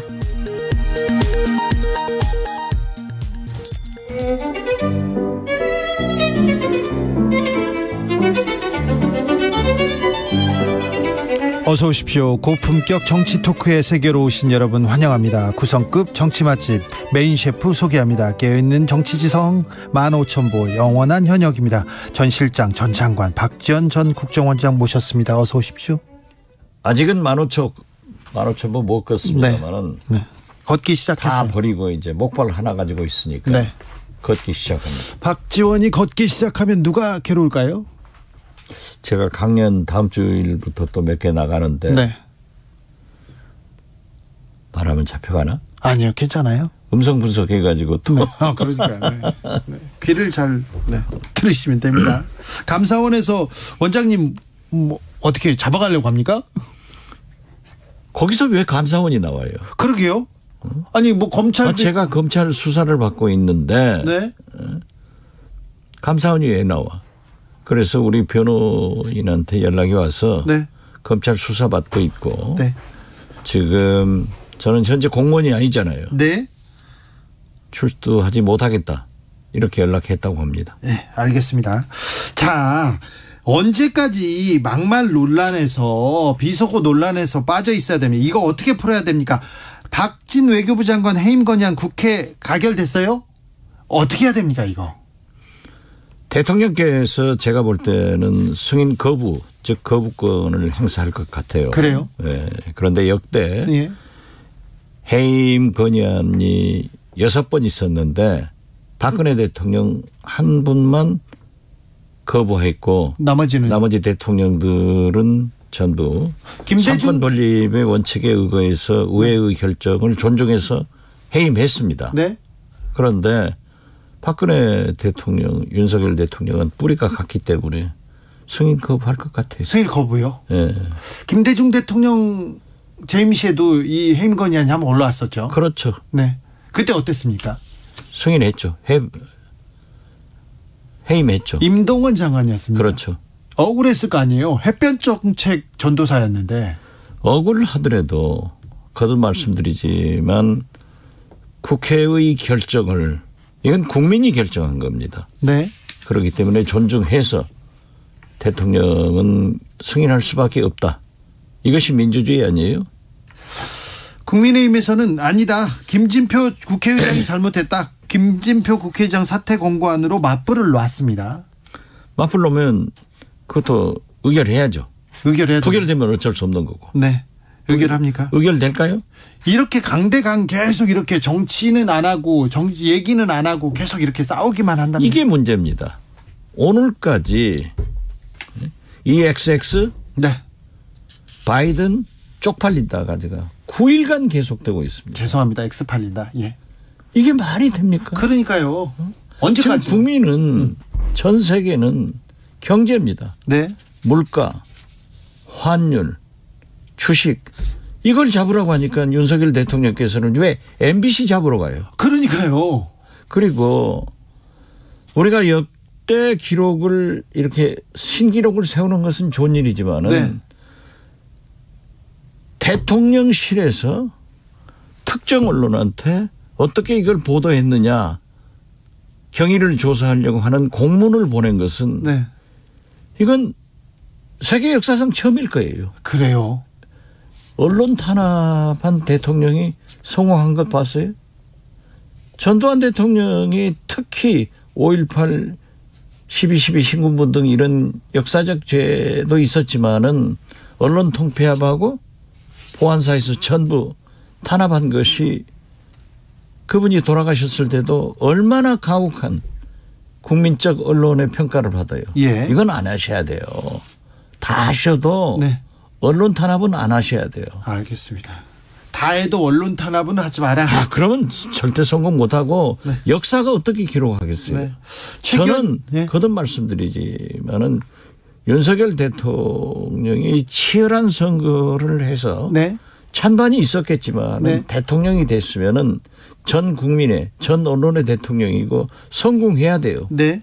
그런데 대통령을 잘해야 되는데 대통령 못하는 학원에 1등 졸업한 것 같아. 어떻게 이렇게 못할 수가 있어요? 그런 학원 누가 지금 학원장 지금 누가 했을까요? 주진우. 아, 이거 제가 아니고 박지원이라고 알고 있는데 제가 늦었습니다. 아, 근데 대통령실에서라도 잘 보좌해야 되는데 김대기 비서실장이 가짜 뉴스만을 좀 가짜 뉴스 대체해야 되지 않냐 이렇게 또 얘기를 해요. 저도 대통령 비서실장을 했지만 예? 김대기 대통령 실장이 네. 검찰총장 출신인 윤석열 대통령이 화를 버럭 내시면서 경위 파괴라 네. 수사하듯 한 거예요. 네. 그러면은 어떤 수석실에서 MBC 보내는 공문을 작성했겠죠. 예. 그러면 대통령 실장이 보내지 마. 네. 이리 줘. 네. 해가지고 서랍에 넣어놨다가 네. 좀 누그러지면 다음 날 네. 대통령께 이거 보내시면 안 돼서 제가 안 보냈습니다. 이렇게 얘기를 하면은 윤석열 대통령도 한 번, 두 번 생각해서 네. 대통령 실장이 그렇게 했으면은 안 하실 거예요. 그 대통령 실장이 잘못하고 있는 거예요. 그러니까요. 이 지금 외교 순방 실패, 총체적 실패 아니에요. 네. 그러면은 이것이 왜 그러냐? 예. 대통령 내부는 작가가 예. 써준 시나리오를 그대로 읽는 거예요. 네. 대통령실에서 의전실에서 가시자가면 가고 가자가면 저쪽으로 가고 네네. 다 이렇게 하는 거예요. 예. 마음대로 돌아다니는 게 아니에요. 그렇죠. 이 대통령실에서 잘못해가지고 네. 이러한 외교 참사가 났다. 예. 이건 자기들이 잘했다고 하는데 오늘 갤럽 여론조사에 대통령의 지지도가 23%로 나왔어요. 이것이 웅변으로 증명하고 있는데 네. 지금 뭐 가짜 뉴스? 자기들이 진짜 했으면 이렇게 나옵니까? 알겠습니다. 진짜가 없으니까 이렇게. 진짜가 없으니까 그러죠. 네. 최 기원님께서 장관은 억울할 것 같습니다. 사고는 대통령이 쳤는데 9447님께서 박진 외교부 장관 무슨 잘못입니까? 해임 건의안 무슨 국민의 뜻인가요? 이렇게 얘기합니다. 저도 그렇습니다. 저도 박진 장관이나 권영세 장관이 네. 그래도 윤석열 내각에서 괜찮게 하고 있는데 네. 정치적으로 안보실장이나 김태호 1차장이나 의전실을 할 수가 없어요. 네. 그렇기 때문에 총괄하고 있는 외교안보팀의 외교부 장관을 민주당에서 해임 건의안을 냈지만은 저는 처음부터 이건 박진 장관은 아니다. 예. 라고 했지만은 지금 국회에서 의결을 했으면은 존중해야지 어때요? 그렇습니다. 억울하더라도. 억울해도 받아들이는 그렇죠. 게 그게 정치인이나 네. 정부 고위 당국자들은 억울해도 네. 국민이 바라면은 국회가 의결하면 가야 되는 거예요. 네. 한국갤럽이 지난 27일에서 29일 사이에 성인 1000명을 대상으로 조사했습니다. 윤 대통령 직무 잘하고 있다는 응답은 24%에 머물렀습니다. 자세한 내용은 중앙선거 여론조사심의위원회 홈페이지 참조하시면 됩니다. 잘 못하고 있다는 65%예요. 그러니까요. 잘 못하고 있다는 65%인데. 지난 8월 초 박순애 교육부 장관이 5살 네. 입학시키자 학령 인구 조절 그때 또 이준석 대표 이거 막 사건 났을 때 24% 갔어요. 예. 그래가지고 조금 올라갔다가 31, 2% 올라갔다가 다시 곤두박질 치는 거예요. 아니 그런데 어떻게 이것이 가짜입니까? 알겠습니다. 근데 가만히 있거나 말을 왜 나를 이렇게 흥분하게 만들어요? 그러게요. 원장님 왜 화나셨어요? 학원장께서. 네? 학원장. 제가 학원장. 제가 학원장이요. 이거 학원장은 박지원이 해야죠. 이거는 참 주진우가 무슨 학원장을 해요. 그런데 여론조사의 내용을 조금 들여다볼게요. 원장님께서 말씀하셔서 부정평가의 이유. 왜 나는 대통령이 못하고 있다. 이유 가장 높은 이유는요. 외교를 못한다. 17%고요. 경험 자질 무능함이 13%. 그다음에 발언 부주의 8%. 그리고요. 경제 민생을 살피지 않는다. 7%. 전반적으로 잘못한다. 진실하지 않다. 신뢰 부족하다. 6%입니다. 나쁜 것은 다 나오잖아요. 그러니까요. 거기에다가 외교 순방이 국가에 도움이 됐다는 33%고 네. 도움이 안 됐다가 54%예요. 그러니까요. 아니, 국민이 다 안다고요. 내용이 안 좋아요. 바이든이라고 한 것을 국민은 아는데 대통령만 모르시는 거예요. 아 그래요? 그러니까 대통령께서 박진 장관 얘기하니까 도어스태핑하면서 국민은 옳고 그런 것을 잘 압니다. 네. 잘 알아요. 잘 알아요. 그러니까는 여론조사도 보면은 62%가 나는 바이든으로 들었다. 네. 그런데 다 국민이 알아요 이제. 예. 그러니까 저는 대통령이 오늘이라도 죄송합니다. 한마디 하면 다 끝나는 거예요. 그래. 그렇게 끝나야 됩니까?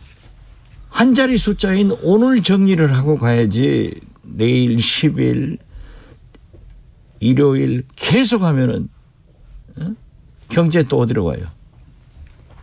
그러니까요. 경제 민생 챙겨야 되는데 환율 계속 올라가죠. 주가 떨어지죠. 외환위기 때보다 더 힘들다 얘기하고 더 힘든 겨울이 온다고 하는데 아무 말도 없어요. 여기에 대해서는. 빨리 정리해 주시는 것이 좋습니다. 네, 그래요. 네. 빨리 정리해야 되는데 정리 안 할 것 같아요. 사과하고 네. 간투해야죠. 그래요. 저는 이제 대통령께서 끝까지 그렇게 나가면 이제 강대강 아니에요? 예. 이제 국회 의결도 이제 승인 거부, 즉 거부권 행사를 하면 강대강인데 거듭 말씀드리지만 정치권에서는 강대강으로 하면 승자도 없고 패자도 없고 비겨요. 국민이 지금은 이제 그만해라. 짜증난다. 네. 또 바이든이냐? 또 이 XX냐? 이러니까 무승부로 가면은 뭐 하겠어요. 알겠습니다. 우리도 그만합시다. 이제 네네. 국민이 지겨워해요. 그러니까요. 힘들어요. 네. 저도 똑같은 말 밤 나가서 하는 게 네. 이게 돼요?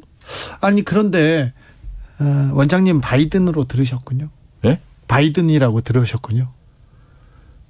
저는 안 잡혀간다니까요. 왜요? 아니 국민은 다 바이든으로 들었는데 네. 대통령이 당신이 제일 잘 아실 거 아니에요. 제일 잘 알죠. XX 한 것도 네. 그것도 잘 아시는데 처음에 아니 15분 있다가 1시간 50분 있다가 그걸 얘기를 했으면 믿어요. 예. 그런데 그 뭐 15시간 동안 우리 한국으로 해서 뭐 네. 음성 분석을 해서 어쩌고 저쩌고 했다가 네. 이 XX는 미국 국회가 아니고 한국 국회의원을 향해서 했다. 그건 정말 잘한 거예요. 그리고 바이든은 날리면이다. 네. 이건 안 되죠. 뉴스 속보 말씀드립니다. 대통령실에서 윤 대통령 박진 해임 건의안 안 받아들이기로 했습니다. 제가 그러잖아요. 네. 받을 사람 받는다고 생각한 사람이 아무도 없을 거예요. 안 받고 근데 만약에 이걸 받는다고 하면 그러면 이 문제를 조금 푸는 데는 국정 운영에는 좀 수월하지 않을까 그런 생각도 협치가 시작되겠죠. 네. 그러니까 민주당의 이 그 강공 드라이브를 하나 받아줬으니까 민주당도 한 발짝 물러서고. 그렇죠. 그리고 또 얘기하고. 지금은 마주보는 화차가 계속하면은 충돌밖에 안 돼요. 빵 터져서 사고 나는데 네. 뒤로 물러서 한 번씩 생각해 봐야지. 네. 뭐 대통령께서 박진 장관 받아들이지 않은 것은 당연한 거라고 저는 생각합니다. 알겠습니다. 네. 또 그런 박진 장관 외교부 장관 했다가 옛날에 또 MB 때 외교부 장관 또 쓰면 큰일 나잖아요. 그러니까요. 또 그럴까 봐 걱정이에요. 그것 때문에 걱정이지. 네. 그 얘기는 조금 이따가 하겠습니다. 아까 원장님께서 지난번에 8월 달에 24% 대통령의 직무수행 잘하고 있다가 24%까지 떨어졌다. 잘못하고 있다는 66%까지 갔다 얘기하셨는데요. 그때는요. 지난 8월 2일에서 4일까지 한국갤럽이 조사했습니다. 자세한 내용은 한국갤럽이나 중앙선거 여론조사심의위원회 홈페이지 참고하시면 됩니다. 저희는 공정하니까요. 원장님 나왔을 때 더 공정하게. 글쎄 그걸 제가 인용하면은 자꾸 해야 돼요. 얘기를 하니까 네. 해야 돼요. 시간을 보려고 했나? 아니요.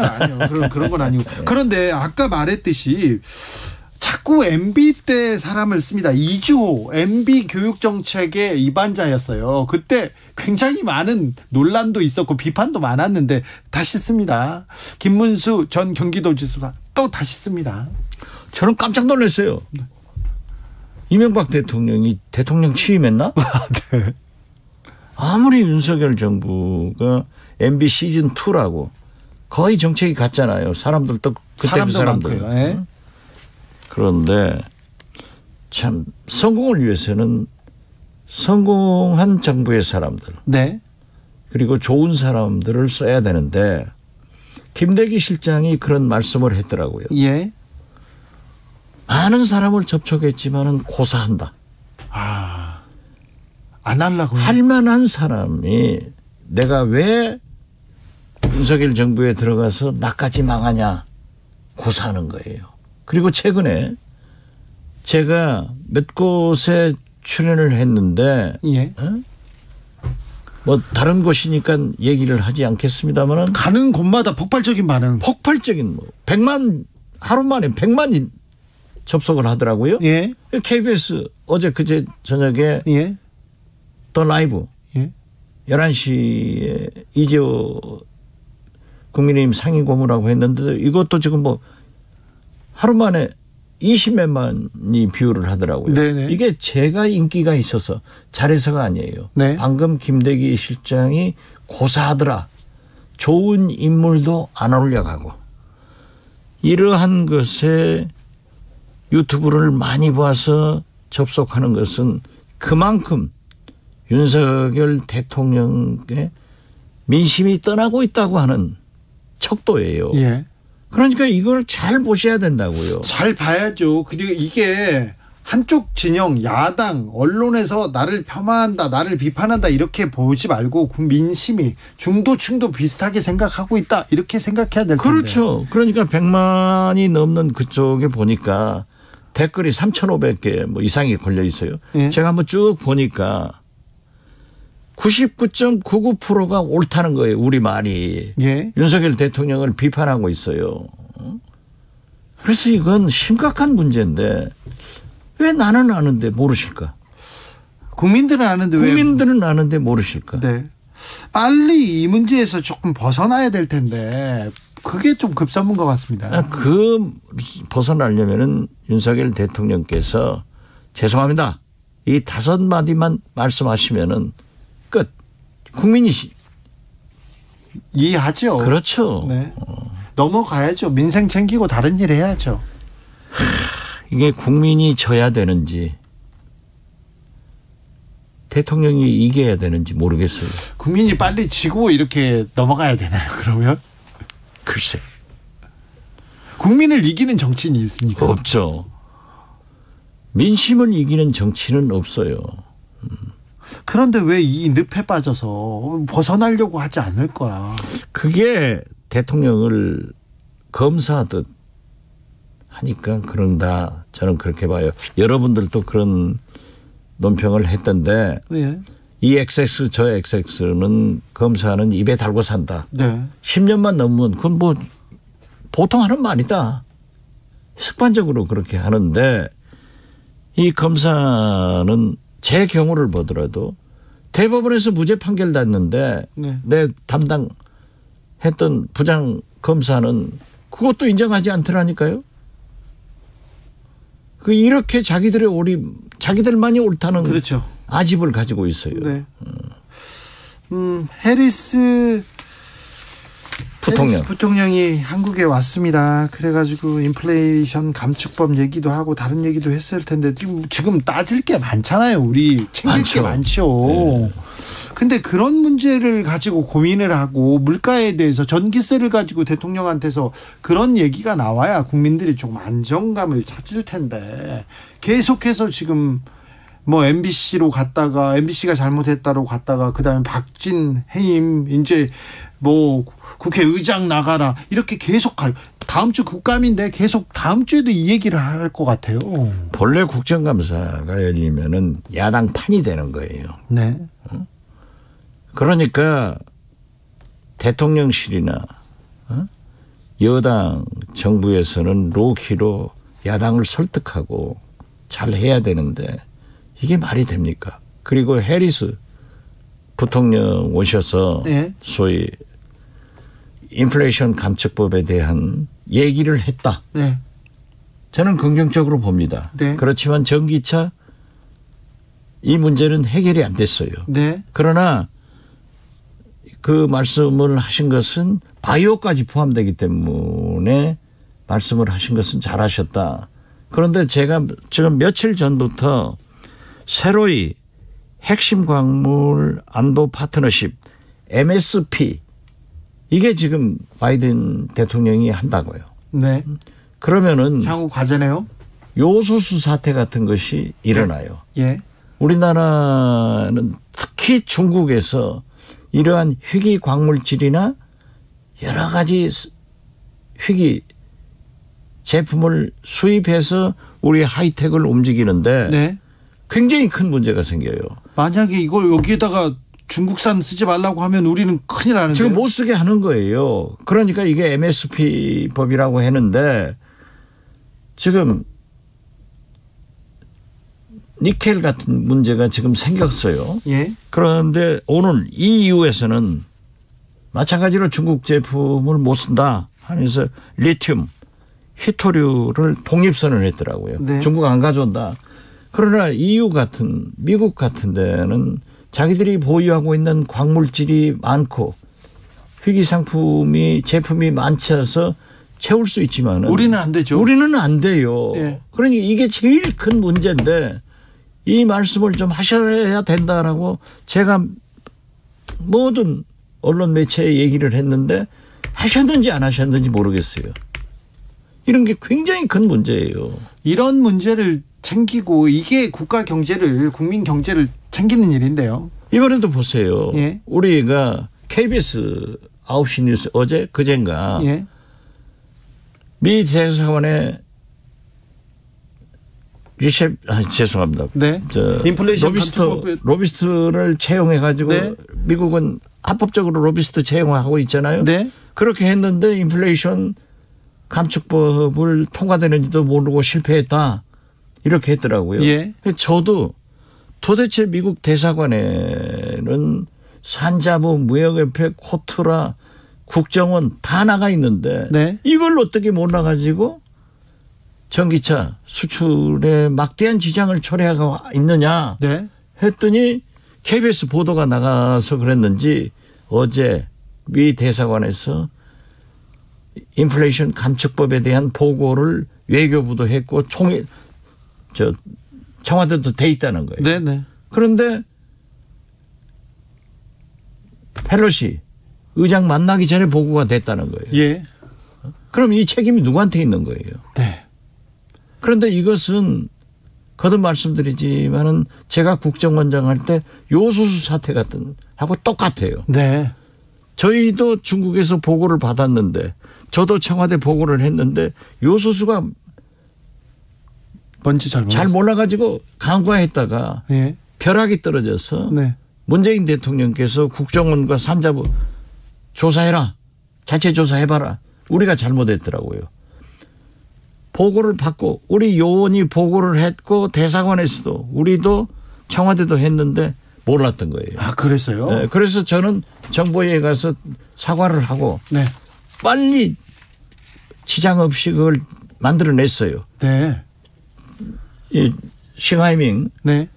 주한 중국 대사를 불러서 이거 3만 톤단만 빨리 구해주라. 네. 하여튼 구해줘서 이제 우리는 파동을 넘겼는데 네. 이 인플레이션 감축법 이걸 누가 책임질 거예요. 그래서 저는 주미 대사관 그 공무원들에게 내가 잘못했다. 예. 그렇게 했는데 내가 잘못했다고 사과했어요. 저는 KBS 9시 뉴스도 사과해야 될 거예요. 알겠습니다. 이 문제에 대해서는 이거 국감에서 좀 이게 인플레이션 감축법에 대해서 대응이 얼마나 미흡했는지 이 문제는 좀 잘 따져봐야 되겠네요. 많이 따질 거예요. 네. 민주당 의원들이 따지지 안 따지겠어요? 1719님께서 대통령께서 죄송합니다. 이거 말하기 힘들면 유감입니다. 그 정도로도 괜찮을까요? 아, 그렇죠. 괜찮아요? 네. 이렇게라도 해야 됩니까? 이렇게라도 해서 넘겨야죠. 끊어야죠. 네. 쉽게 풀어야죠. 네. 왜 복잡하게 만들고 국민 필요하게 해요. 그러니까요. 빨리 여기서 벗어났으면 좋겠어요. 네. 학원은 그런 대통령 못하게 하고 그런 거는 하면 안 됩니다, 원장님. 없어요. 그런 것이 있어서는 안 되는데 어쩐지 나는 그런 생각이. 아니 국민들이 그래요. 아니 대통령을 못해도 이렇게 못할 수 있느냐. 알겠어요. 그런 학원 하시면 안 됩니다, 원장님. 저는 아닙니다. 네. 정치 맛집 박지원 전 국정원장과 함께했습니다. 감사합니다. 네, 감사합니다. 정치 피로, 사건 사고로 인한 피로, 고달픈 일상에서 오는 피로. 오늘 시사하셨습니까? 경험해보세요. 들은 날과 안 들은 날의 차이. 여러분의 피로를 날려줄 저녁 한 끼 시사. 추진우 라이브.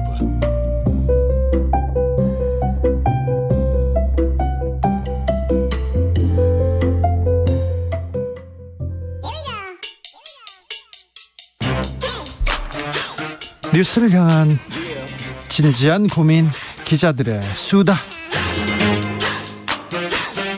라이브 기자실을 찾은 오늘의 기자는 미디어오늘 정철은 기자입니다. 안녕하세요. 네, 안녕하세요. 오늘은 어떤 얘기로 가볼까요?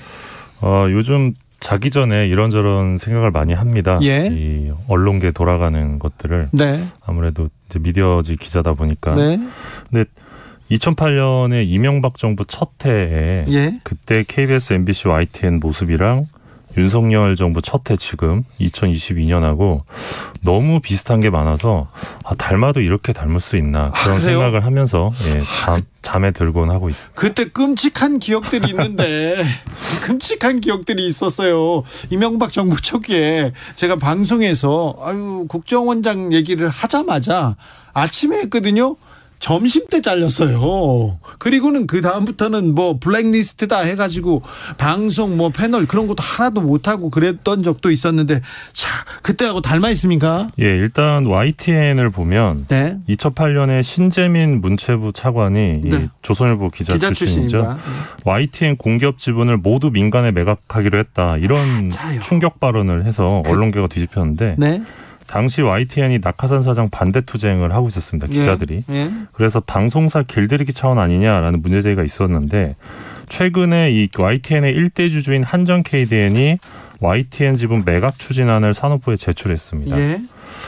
근데 그 전에 한전에서 계속 보유하겠다고 하지 않았나요? 예, 보유하겠다는 입장이었는데 산업부에서 다시 검토하라. 예. 사실상 그런 압박이 있었다는 한겨레 보도가 오늘 나왔었는데, 네. 팔라고 지금 위에서 지시를 하는 거죠. 네. 그래서 이런 상황들이 너무 닮았다. 네. 첫 번째. 이건 닮았네요. 예, 또 하나는 MBC인데 네.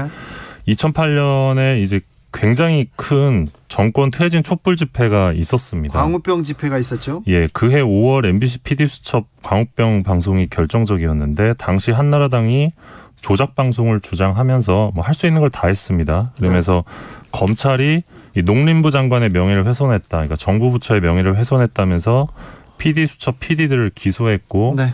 이제 잡아가고 그랬죠. 긴급 체포, 자택, 압수수색 할 거는 다 했어요. 예, 맞습니다. 모두 대법원까지 가서 무죄 확정 판결을 받았고, 예. 당시 사건 주임 검사가 지금 이제 송경호 서울중앙지검장이고요. 맞아요. 송경호 검사가 지금 중앙지검장이 됐어요. 예, 그 당시 이제 PD수첩 수사했던 네. 검사고요. 당시 이제 뭐 국정원 사찰 전방위적으로 MBC 탄압이 있었는데, 요번에도 보면 국민의힘에서 이 대통령의 명예를 훼손했다면서 지금 MBC 사장, 기자들을 검찰에 고발한 상태입니다. 네. 조작 방송을 했다는 건데, 그러면서 뭐 제2의 광우병 보도다 이런 식의 프레임으로 가져가고 있습니다. 네.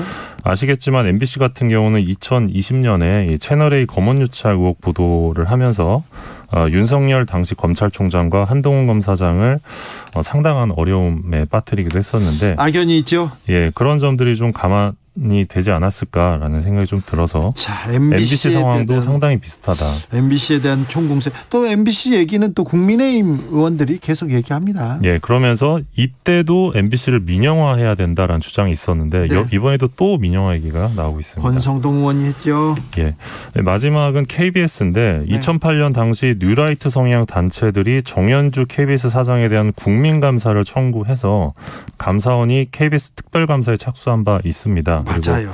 두 달도 되지 않아서 감사 결과를 통해 해임을 권고했습니다. KBS 사장 나가라. 네. 이게 사실상 해임의 근거가 됐고, 이후 검찰이 정현주 사장을 배임 혐의로 기소했는데, 그때 배임 혐의로 기소했는데요. 배임, 회사에 손해를 끼쳤다 이런 건데, 이게 법원의 판단, 판사의 조정에 이렇게 따랐어요. 법원의 판단에 따랐는데 그걸 가지고 배임으로 걸었어요. 예, 맞습니다. 그래서 정현주 사장은 당연히 무죄를 받았고, 예. 또 검찰과거사위원회에서 검찰의 공소권 남용이 있었다라고 판단한 사건이기도 합니다. 그렇죠. 그런데 요번에도 보면 이 보수 성향 단체 주도의 국민감사 청구로 인해서 감사원이 지금 KBS 감사에 나섰습니다. 네. 그래서 결과가 어떻게 나올지는 모르겠으나, 그 다음에 또 검찰이 오나요? 근데 아시겠지만 국민의힘에서 지금 계속 이제 뭐 KBS나 MBC를 향해서 네. 뭐 편향돼 있다, 뭐 문제가 많다, 사장 교체해야 된다 이런 주장을 하고 있기 때문에 네. 이 감사원 감사 결과가 어떻게 나올지 좀 우려가 된다. 답이 나와 있는 것 아니냐 이런 우려도 있는 상황입니다. 우려가 됩니다. 그때를 경험해보고 기억하는 사람들은 우려가 됩니다. 예, 이명박 정부 첫해 지지율 아시겠지만 지금 윤석열 정부보다 더 낮았습니다. 네. 그래서 그 당시 정부나 지금 정부나 낮은 지지율이 언론 탓이다 이런 프레임도 좀 가져가고 있는데, 그것도 비슷하네요. 예, 다만 그때랑 지금 다른 점은 한 세 가지 정도인데, 하나는 국회 다수당이 민주당이다. 그때는 한나라당이었어요. 또 하나는 방송 분야 총괄하는 방송통신위원장이 이제 최시중 씨가 아닌 문재인 정부에서 임명된 한상혁 위원장이다. 그래서 이제 어떻게든 방통위원장을 지금 막 바꾸려고 네. 하죠. 네, 계속 압박을 하고 있죠. 마지막은 현재 공영방송 구성원들이 2008년을 경험해봤다는 점이라고 할 수 있어서, 정부 여당이 혹여 이 공영방송 장악 의지를 갖고 있다 하더라도 그때와 똑같이 가긴 쉽지 않을 것이다 이런 전망도 있습니다. 그래도 걱정이 됩니다. 네, 뭐 걱정이 됐죠. 네, 걱정됩니다. 많이 걱정이 됩니다. 네. 네. 4881님께서 한전은 알짜배기 건물도 파는데 뭘 안 팔겠어요. 민영화라는 이유로 그리고 수익성이라는 이유로 또 공기업들이 계속해서 알짜배기를 판다. 이것도 이명박 정부 때하고 비슷한 거여가지고 이것도 걱정이 됩니다. 전명표님께서는 정부 어디로 가는 걸까요? 답답합니다. 언론을 고발하다니요. 그러게요. 140여 개의 언론에서 바이든이라는 그 얘기를 했어요. 그렇게 기사를 썼습니다. TV조선, 조선일보도 마찬가지로 이렇게 전제로 썼는데 MBC만 잘못했다고 합니다. MBC를 편애하는 거 아닌가 그런 생각도 좀 해봅니다. 그래서 다른 방송사에서 좀 부러워하는 분위기도 있습니다. 좀 부럽죠. 네. 부럽죠. 네. 부러워요. 네. 다음으로 만나볼 이야기는요. 예, 2020년이었죠. 단군 일의 최대의 이해충돌 사례로 굉장한 공분을 일으켰던 박덕흠 국민의힘 의원이 네. 결백을 주장하면서 한겨레 기자를 상대로 제기했던 법적 소송 최종 패소했습니다. 패소했어요? 예, 한겨레 기사가 이제 발단이 됐었는데 네. 국회 국도교통위원회 소속 박덕흠 의원 일가 소유 건설사들에게 공사비와 신기술 사용료 명목으로 이 피감 기관인 국토부와 산하 공공기관이 무려 1,000억여 원을 몰아준 사실이 드러났다. 요 단독 보도였는데 국토교통부 참 소속 의원이었습니다. 예. 근데 가족은 건설사를 가지고 있었고요. 네. 그래서 지위를 이용해서 막대한 이익을 챙긴 거 아니냐 이러면서 이해충돌 의혹을 제기를 했는데 네. 그래서 박덕흠 의원이 한겨레 기자를 상대로 6천만 원의 손해배상 청구 소송 제기했는데 자, 기사로 지금 내 명예훼손 네. 했으니까 돈 내놔라 이렇게 소송했어요. 네. 맞습니다. 근데 1심, 2심 모두 명백한 공익성이 인정된다. 기사의 중요 부분이 객관적 사실과 합치된다라면서 박 의원 측 청구를 모두 기각했습니다. 그런데 보통 재판부에서 예. 공익성이 인정된다 이렇게 얘기하지 명백한 이런 얘기는 잘 안 쓰는데 네, 맞습니다. 명백했나 보네요. 예, 그리고 박덕흠 의원 가족이 운영하는 건설회사들도 한겨레 기자를 상대로 손배 청구를 했는데 모두 패소했고요. 예. 반면에 네. 뇌물성 일감 몰아주기였다라면서 시민단체가 박덕흠 의원을 고발한 사건이 있었습니다. 네. 그 건은 최근에 지난 7월이었는데 증거 불충분으로 박 의원께서 무혐의 처분을 받았습니다. 박 의원도 무혐의 처분 받았네요. 이분 뭐 그때는 시끄러웠고 어떻게 국회의원의 지위로 이렇게 수익 사업을 하느냐 이렇게 말이 많았는데요. 네. 지금 다시 들어오셨어요? 그때는 네, 복당도 하셨고요. 네, 네. 뭐 당을 나갔었는데 복당해가지고 지금 예. 잘 활동하고 그래서 계십니다. 이 기사를 썼던 한겨레 기자는 네. 단 한 번의 출석 조사 박덕흠 의원 상대로 단 한 번의 출석 조사도 하지 않은 검찰과 경찰의 봐주기 수사가 개탄스럽다 이런 입장을 밝혔습니다. 그렇게 됐군요. 다음 뉴스로 가볼까요? 조금 요즘은 잊혀져 있는 소식인데 네. 신문사 부수 조작 관련해서 네. 내부자의 목소리를 처음 들었습니다. 어떻게 조작을 하는지. 어떻게 조작한답니까? 뭐 간단하게 말씀드리면 신문 지국이 있습니다. 네. 거기 독자 관리 프로그램에 들어가서 해당 지역 유력 일간지랑 세트지를 칩니다. 네. 이 세트지라는 게 서비스지 개념인데 거의 공짜로 그냥 넣어주는 거예요. 그래요? 예, 그것도 인정해 주는 겁니다. 유료 부스로. 그리고 네. 구독을 중단했던 독자를 살립니다. 죽은 독자를 살려요. 예. 그리고 경쟁지 독자를 우리 독자로 바꿔놓습니다. 예. 이런 작업들을 이제 프로그램으로 하는 건데 그런 다음에 그 ABC협회라고 있습니다. 신문 부스를 인증해주는. 네. 여기 공사원이 오기 전에 미리 작업을 해놓고 공사원이 다녀가면 원상태로 돌려놓는다고 합니다. 아이고.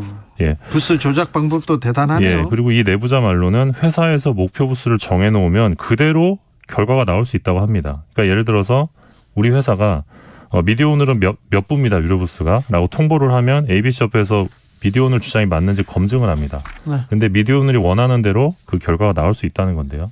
그만큼 이제 ABC협회 부스 공사가 굉장히 허술하다. 그리고 한 신문지국에서는 실제 돈 내고 보는 유료 독자가 2명이었다고 합니다. 네. 2명이었는데 회사에서 이거를 얼마나 부풀렸습니까? 260명으로 신고를 했대요. 두 분대 260%요? 예, 그래서 이거를 조작하는 과정에서 굉장한 자괴감을 느꼈다고 또 했고요. 예, 지금 수사는 잘 되고 있습니까? 예, 지난 7월에 서울경찰청에서 부수 조작 의혹을 받고 있는 조선일보 본사 압수수색했는데 네. 지금 그 이후에 들려오는 소식은 없고 제가 이 내용을 취재한 이유는 이 제보자도 나의 증언이 좀 수사에 도움이 되겠으면 좋겠다. 신문업계에 좀 달라져야 된다. 이런 말씀을 전해주기도 했습니다. 서울경찰청에서 지금 수사하고 있는데 좀 성과를 내서 언론의 좀 공정성을 위해서 좀 기여도 하고 경찰이 수사를 이렇게 잘한다 이런 것도 좀 뽐내고 그랬으면 좋겠습니다. 네. 미디어 오늘 정철훈 기자였습니다. 감사합니다. 고맙습니다. 교통정보센터 다녀오겠습니다. 정현정 씨. 네, 금요일 퇴근길입니다. 도로 위에 차들과 돌발 구간이 많은데요. 먼저 경부고속도로입니다. 서울 방향으로 천안 부근에서는 5차로에 승용차 고장난 차가 서 있고요. 입장휴게소에서 남사까지 18km가량 밀리고 있습니다. 남사 부근 4차로에서도 고장난 차 서 있고요. 달래내 부근에서 한남까지는 10km 넘게 정체입니다. 반대 부산 쪽으로 서울요금소에서 수원까지 9km가량 제속도 못 내고요. 다음은 사고 소식이 있는데요. 서울 양양고속도로 서울 쪽으로 강촌 부근 1차로에서는 승용차 추돌 사고를 처리하고 있습니다. 서종에서 화도까지 3km가량 정체고요. 덕소 3패에서 강일까지도 이어서 밀리고 있습니다. 한편 서해안고속도로 상황도 서울로 들어오는 차들이 많은데요. 서평택 분기점에서 화정휴게소까지 11km가량 속도 못 내고요. 비봉에서 용담터널까지와 광명역에서 일직분기점까지 정체입니다. KBS 교통정보센터에서 정현정이었습니다.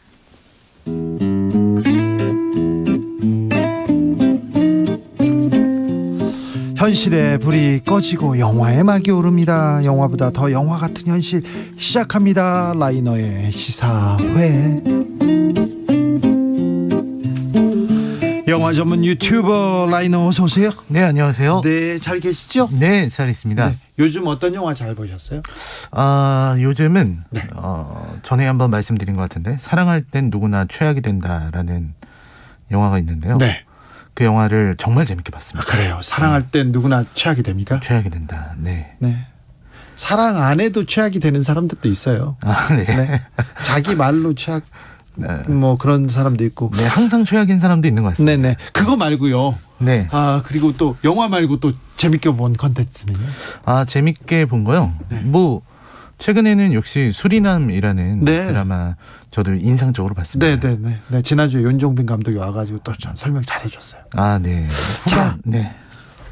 그러면 오늘은요? 오늘 어떤 얘기 해볼까요? 러시아 우크라이나 전쟁이 계속 심화되는 것 같습니다. 자꾸 핵 얘기를 해가지고 만지작 거려가지고 걱정돼요. 예, 맞습니다. 이게 우크라이나가 반격해서 뭐 영토를 회복했다. 그게 참 축하하면서도 마음이 안 좋은 게 그것 때문에 이제 총동원령도 나오게 되고 전쟁에서 좀 전세가 밀리니까 이제 또 핵무기 쓰겠다고 하고 네, 맞습니다. 미친 짓을 할까봐 미치광이 전략을 또 들고 나올까봐 걱정이에요. 네, 그렇습니다. 이게 핵전쟁 소식이 들려가지고 저도 너무 깜짝 놀랐습니다. 네.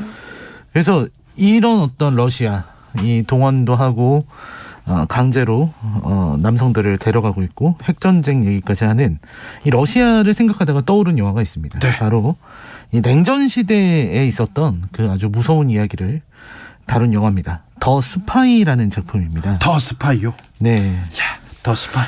일단 제목이 무겁습니다. 어떤 영화입니까? 네. 이 영화는 이제 나온 지 얼마 안 된 영화고요. 더 스파이라는 말답게 스파이에 대한 얘기인데 이거는 일반인 스파이의 이야기예요. 일반인 스파이. 네. 그러니까 뭐 첩보원이 아니고요. 네. 훈련받은 첩보원이 아니라 일반인을 스파이로 이제 위장시켜서 임무를 주고 소련으로 보낸다는 그런 내용입니다. 그래요. 하정우네요. 그럼. 그렇죠. 네. 이 배경은 이제 냉전 시대. 네. 이제 2차 세계대전 끝나고 나서 냉전 시대인데 사실 이 시기에는 이 냉전이라는 거 그리고 소련이라는 걸 헐리우드가 정말 아주 소련 관련된 영화 엄청 많이 나왔어요. 정말 잘 활용해 먹었습니다. 악의 축으로. 네. 악의 축으로 항상 어떤 적이 나오면 소련이었기 때문에 그렇죠. 소련이 붕괴되고 나서 그런 부분에서 이제 할리우드는 전통적인 빌런을 잃어버리기도 했죠. 그렇기도 하네요. 네, 그러다 보니까 이제 과거를 이렇게 떠올리는 영화들을 만드는데요. 이 작품은 이제 실존 인물 그리고 실제의 사건을 바탕으로 만든 시대극입니다. 그렇습니까? 네, 베네딕트 컴버배치라는 아주 뛰어난 배우가 나오고 있고요. 네, 그리고 전반적으로 완성도도 뛰어나고 긴장감이 굉장히 훌륭합니다. 네. 그러니까 이 작품은 총을 쏘지 않거든요. 그래요. 네, 총을 쏘고 사람이 죽고 이런 내용이 잘 없습니다. 그래도 좀 영화가 총도 쏘고 좀 사람도 죽고 그래야 좋아요. 저는. 네. 네, 좀 이렇게 가야지. 007처럼 그냥 네. 좀 뜬금없이 또 네, 그런 장면들도 많고 그런 게 좋네. 아무튼 그 총은 안 쏴요. 네, 총을 뭐 쏠 수가 없죠. 왜냐면 아까 말씀드린 대로 훈련받지 않은 네. 이런 사람이기 때문에 총이나 이런 게 나오는 장면은 거의 없고요. 네. 그럼에도 불구하고 굉장히 긴장감이 있는 영화. 네. 네, 더 스파이라는 영화입니다. 네. 영화 속으로 좀 들어가 볼까요? 네, 1960년대 초반을 영화는 그리고 있는데요. 네. 영국에서 사업을 하고 있는 사업가 그레빌 윈이라는 사람이 있습니다. 이분이 컴버배치입니다. 네, 컴버배치입니다. 네. 이 그레빌은 굉장히 수완 있는 사업가라서 네. 이런저런 사업을 하고 동유럽 국가들을 대상으로 이렇게 무역도 하고 네. 뭐 이런 사람입니다. 네. 근데 그런 그레빌에게 처음 보는 사람들이 다가와요. 네. 이 사람들이 바로 미국 CIA하고 영국 MI6의 첩보원들입니다. 네. 그래서 접근해서 나라를 위해 일을 해달라. 처음부터 그냥 그렇게 얘기를 해요. 나라를 위해 일을 해달라. 그러니까 그레빌이라는 사람은 당연히 거절합니다. 왜냐면 나라를 위해서 소련의 모스크바에 가서 첩보 임무를 해달라는 거예요. 그래요? 왜냐면 첩보원을 보내면 들통이 난답니다. 예? 너무나도 티가 나기 때문에 네. 첩보원의 사업가로 위장시키는 것도 굉장히 힘들고요. 근데 그레빌이라는 사람은 사업가로 동유럽을 왔다 갔다 했기 때문에 소련까지 가도 이상하지 않다는 거죠. 예. 그러니까 간 김에 첩보 임무를 해달라. 네. 너무나도 무서웠기 때문에 이제 거절을 하거든요. 네. 이 거절을 하는 그레빌을 설득해야 되는데 네. 그때 CIA의 에밀리가 핵전쟁 이야기를 꺼냅니다. 에밀리가 여자죠? 네, 여자입니다. 네. 핵전쟁에 대한 얘기를 꺼내는데 예쁜 여배우가 네. 네. 핵전쟁 얘기를 설명합니다. 네, 핵무기가 터질 뻔한 위기가 많았다. 아, 그동안이 소련이 네. 어느 순간이든 버튼만 누르면 네. 핵무기가 날아올 수 있다. 네. 그 핵무기가 터지게 되면 얼마나 큰 사건이 벌어지는지를 생각을 해봐라. 네. 그러면서 그걸 설명하는 거예요. 핵이 네. 터졌을 때의 그 위력과 네. 어느 정도 순간에 사람이 죽는지. 네. 그러면서 그 얘기를 합니다. 당신이 회사에 나갔을 때 당신 자녀가 다니고 있는 초등학교와의 거리를 생각해 보면 런던에 핵이 딱 떨어졌을 때 당신은 딸을 구하러 가지도 못할 것이다. 예. 그런 얘기를 하는 거죠. 네. 그 얘기를 듣고 아내와 자식들을 마치 협박하는 것 같아서 네. 화가 나서 그레빌이 일어났지만 하지만 에밀리는 끝까지 얘기합니다. 예. 핵전쟁이 터지면 이건 현실이 될 거라고. 예. 그러니까 어쩔 수 없이 설득돼요. 네. 그레빌은 사실 마음이 약한 평범한 사람이기 때문에 네. 이 핵전쟁이 너무나도 무섭지만 자기가 할 수 있는 일이 있다면 가족을 위해서라면 네. 용기를 내야겠다라고 생각을 한 거죠. 네. 그래서 결국은 이 대의를 위해서 위험천만한 일을 수행하려고 합니다. 근데 평범한 사업가인데 대의를 위해서 나서달라고 그러면 이렇게 나섭니까? 뭐 반대급부로 돈을 준다던가 사업체를 더 준다던가. 네네, 그런 게 있습니다. 아, 있어요? 있는데 영화에서는 크게 묘사는 안 하는데요. 아, 그래요? 뭐 그걸로 설득됐다기보다는 핵전쟁으로 설득이 된 걸로. 아무튼 명분에. 그렇죠. 네. 명분에 이렇게 가야죠. 그렇죠. 물론 이제 계속해서 부자가 되는 모습은 나옵니다. 네. 근데 이 그레빌이 굉장히 이 첩보를 하게 되는데 그게 네. 어떤 거냐면 거기 펜콥스키라는 그런 인물이 있어요. 네. 펜콥스키 대령이 너무나도 위험하다고 생각을 한 겁니다. 네. 그러니까 흐르쇼프, 그 당시 소련 서기관 흐르시초프. 네, 흐르쇼프. 네. 흐르쇼프를 위험한 인물로 생각하고 있었거든요. 예. 미국은. 그리고 그 아래에 있는 펜콥스키라는 대령을 자기들이 확보해 놨습니다. 네. 그래서 이제 그 흐르쇼프의 어떤 첩보를 알아내기 위해서 펜콥스키를 만나야 되는 거죠. 네. 그래서 이제 그 러시아, 소련의 모스크바로 가서 펜콥스키랑 만납니다. 만났어요. 근데 여기서 이제 그 주고받는 건데요. 네. 그러니까 운반책만 하는 거예요. 네. 펜콥스키가 뭘 주면은 그걸 갖고서 와서 이제 영국으로 돌아와서 네. 첩보원들에게 건네주기만 하면 되는 건데. 네. 근데 참 소련의 그 부분이 정말 긴장감이 넘칩니다. 별거 아닌 걸 전달하는데도 워낙 모든 사람들이 모두가 모두를 감시하고 있고 네. 여기저기 도청되고 있기 때문에 네. 말도 제대로 못하고 숨어서 만나야 돼요. 네. 그래서 그런 부분들 아주 쓸쓸하고 썰렁한 그런 소련의 분위기가 아주 회색빛 도시를 그린 것 같아요. 예. 그래서 그 안에서 뭔가 두려움의 냄새가 느껴지는 것 같습니다. 네. 그 어떤 텅 빈 공간들, 광장들 이런 것들이죠. 그리고 이제 둘이 같이 연극 같은 것도 봐요. 예. 볼쇼이 같은 거. 예. 그런 걸 발레를 보는데 발레를 보고 이제 그레빌은 영국 사람이니까 그냥 감동받아서 눈물을 흘리거든요. 네. 근데 옆에 앉아있는 펜콥스키는 계속해서 후리쇼프의 눈치를 살피고 예. 주변에서 혹시 자기들이 이상하게 보지 않는지 예. 눈치를 살핍니다. 그러니까 그런 어떤 소련 사회의 현실을 보여준 거죠. 예. 그러다가 이제 그 펜콥스키 대령이 영국으로 오는 부분이 있거든요. 예. 거기서는 영화의 분위기가 확 바뀝니다. 그렇겠죠. 극명한 사회 분위기가 이게 대비를 보이겠죠. 그렇죠. 그 자본주의의 세례를 받는 거죠. 예. 그러면서 막 그 화려한 네온 사인이며 거리며 그 웨스트엔드 그 길거리며 이런 것들이 나오는데 펜콥스키랑 같이 펜콥스키를 수행하러 온 그 소련 사람은 이런 게 자본주의의 나약함이다 이러면서 얘기를 하기도 합니다. 그런 식으로 이제 펜콥스키가 그레빌의 인도로 인해서 MI6 요원들을 만나게 되는데요. 네. 이렇게 정말 많은 이렇게만 가면 영화가 아니죠. 언제 또 뭐가 오겠죠. 그렇습니다. 영원한 비밀은 없는 법이죠. 네네. 결국은 꼬리가 길어졌고 밟히게 됩니다. 예. 펜콥스키가 너무 스트레스를 받아서 쓰러지는 일이 벌어져요. 그냥 쓰러져 버려요? 뭐 테러를 당하거나 뭘 잡혀가는 거가 아니라 스트레스로 쓰러져요? 스트레스로 쓰러졌는데 문제는 그 스트레스로 쓰러진 동안에는 주변 관리를 철저하게 할 수가 없잖아요. 예. 그때 이제 펜콥스키를 아내와 그리고 주변 인물들이 의심하기 시작합니다. 아, 그래요? 그래서 의심을 받기 시작하고 자기도 모르게 조사를 받기 시작하고 결국은 펜콥스키는 적발되는 거죠. 아, 네. 스파이라는 게. 네. 그리고 이제 마지막 그레빌은 어떻게 됩니까? 그레빌을 부릅니다. 예. 펜콥스키가 부르게 되는데 MI6 요원은 가지 말라 그래요. 네. 가면은 당신은 죽을 것이다. 네. 모스크바로 가면 안 된다. 근데 또 CIA는 입장이 좀 애매합니다. 예. 가더라도 우리가 지켜주겠다. 네. 빠져나올 수 있도록 뭐 주겠다. 처음으로 막 총도 쥐어주고 그렇습니다. 예. 그래서 자기 친구 펜콥스키를 구출하려면 소련에 가야 된다는 얘기를 듣고서 그레빌은 소련으로 향합니다. 예. 그리고 정말 거기서 영화적으로 마치 이 그레빌이 도망칠 수 있는 것처럼 빠져나올 수 있는 것처럼 아주 극적인 긴장감이 나오는 장면들이 있지만 결국은 그레빌은 붙잡힙니다. 공항에서 그것도 공항을 다 지나서 비행기에 탔어요. 네. 이제 비행기가 가면 되거든요. 네. 근데 가려다가 비행기가 멈춰요. 그리고는 활주로에서 이렇게 가다가 거기서 잡혔구나. 네, 거기서 잡혔어요. 멈춰서 떠서 영구로 가면 끝나는 건데. 네. 뜨기만 하면 되는데. 그걸 못 뜨고 이제 사람들이 들어와서 그레빌을 찾아내서 끌고 갑니다.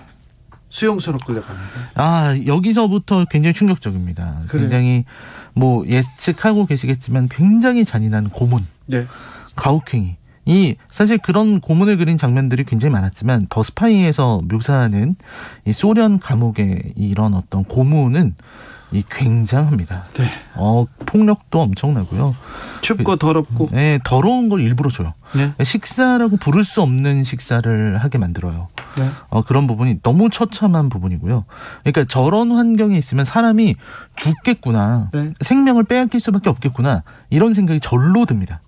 그리고 이 영화에서 진짜 베네딕트 컴버배치도 굉장히 초췌한 몰골로 정말 깡마른 그런 모습을 보여줍니다. 그래요. 네, 충격적일 정도로요. 그때 뭐 연기리가 좋았겠네요. 네. 그럴 때 특별히 좋죠. 네. 네. 그렇습니다. 네. 이 영화를 라이너가 추천한 이유가 있을 텐데요. 사실 저는 영화보다 현실이 더 무섭다는 생각을 늘 합니다. 최근에 너무 무서워요. 너무 무섭죠. 네. 우리가 영화를 보면서 이렇게 쿠바 미사일 위기가 나오거든요. 네. 쿠바에서 미사일을 쏘게 되면 그 미국 전역을 타격할 수 있다는 그런 위기에 대해서 나오기는 하는데요. 네. 근데 그것보다 지금 우리가 듣고 있는 핵전쟁의 위협은 훨씬 더 큰 거니까요. 네. 이 영화는요, 그레빌이란 인물을 영웅으로 그리지 않습니다. 네. 그냥 평범한 시민인데 용감한 시민인 거죠. 근데 이런 시민조차도 얼마든지 희생양으로 쓸 수 있는 게 바로 전쟁이라는 생각이 듭니다. 네. 그래서 핵무기라는 인류 최악의 병기를 지금 만지작거리고 있다는 푸틴의 모습을 보면서 정말 사상 최악의 독재자들의 그 모습이 푸틴의 모습에서 이렇게 어른거리는 것 같아요. 예. 이 전쟁이라는 그림자 때문에 네. 푸틴이 그렇게 보이는 거죠. 그래서 이 전쟁이 멈추길 바라는 마음과 그리고 핵전쟁, 이 핵무기가 얼마나 무서운 것인지를 말하기 위해서 네. 이 영화를 보시기를 추천을 드립니다. 네. 러시아에서 우크라이나 이렇게 점령한 곳에 주민투표를 했잖아요. 그리고는 네네. 러시아 이 주민투표를 해서 찬성했어요. 그래서 우크라이나 땅도 여기도 러시아다 이렇게 그냥 공표를 했어요. 네. 전 세계는 상관없이 여기도 러시아 땅 얘기했어요. 그래서 우크라이나가 자기네 땅을 이제 찾으러 오잖아요. 그러면 우리 러시아 땅을 공격한 거라고 이제 전쟁하겠다고 또 얘기할 거예요. 뻔히 보여요. 그리고는 전세가 밀리면 또 핵무기 얘기를 할 텐데 참 이 세상은 어떻게 가는 걸까? 이게 지구촌이잖아요. 러시아와 우크라이나 전쟁인데 우리도 지금 영향을 받고 있어서 여기에 대응을 해야 되는데 안타깝습니다. 안타깝습니다. 헤들님께서 별 기대 않고 봤다가요 푹 빠져가지고요 봤어요. 컴버배치 역시 명배우입니다 이렇게 얘기하는데 네, 진짜 대단한 배우입니다. 좋았습니까? 좋았습니다. 네, 대단한 배우입니까? 훌륭한 배우죠. 그래요? 네. 전 잘 몰랐어요. 닥터 스트레인지 그분이잖아요. 네, 맞습니다. 닥터 스트레인지. 그래요? 슈퍼히어로 그런 건 잘 안 봐가지고 좋은 배우였어요? 근데 이제 슈퍼히어로 영화에 나오기는 하지만 네, 셜록이죠. 네, 셜록이기도 하고요. 네, 알겠어요. 파워 오브 도구에서도 아주 멋진 모습을 보여요. 알겠습니다. 시사회 오늘의 작품은 더 스파이였습니다. 라이너 오늘도 감사했습니다. 네, 감사합니다. 마이클 잭슨의 Heal the World 들으면서 저는 여기서 인사드립니다. 핵전쟁, 아니 전쟁 없는 평화만 있는 그런 세상이 돼야 될 텐데 그런 세상을 원합니다. 평화를 빌겠습니다. 오늘도 저는 내일 오후 5시 5분에 주진우 라이브 스페셜로 돌아오겠습니다. 지금까지 주진우였습니다.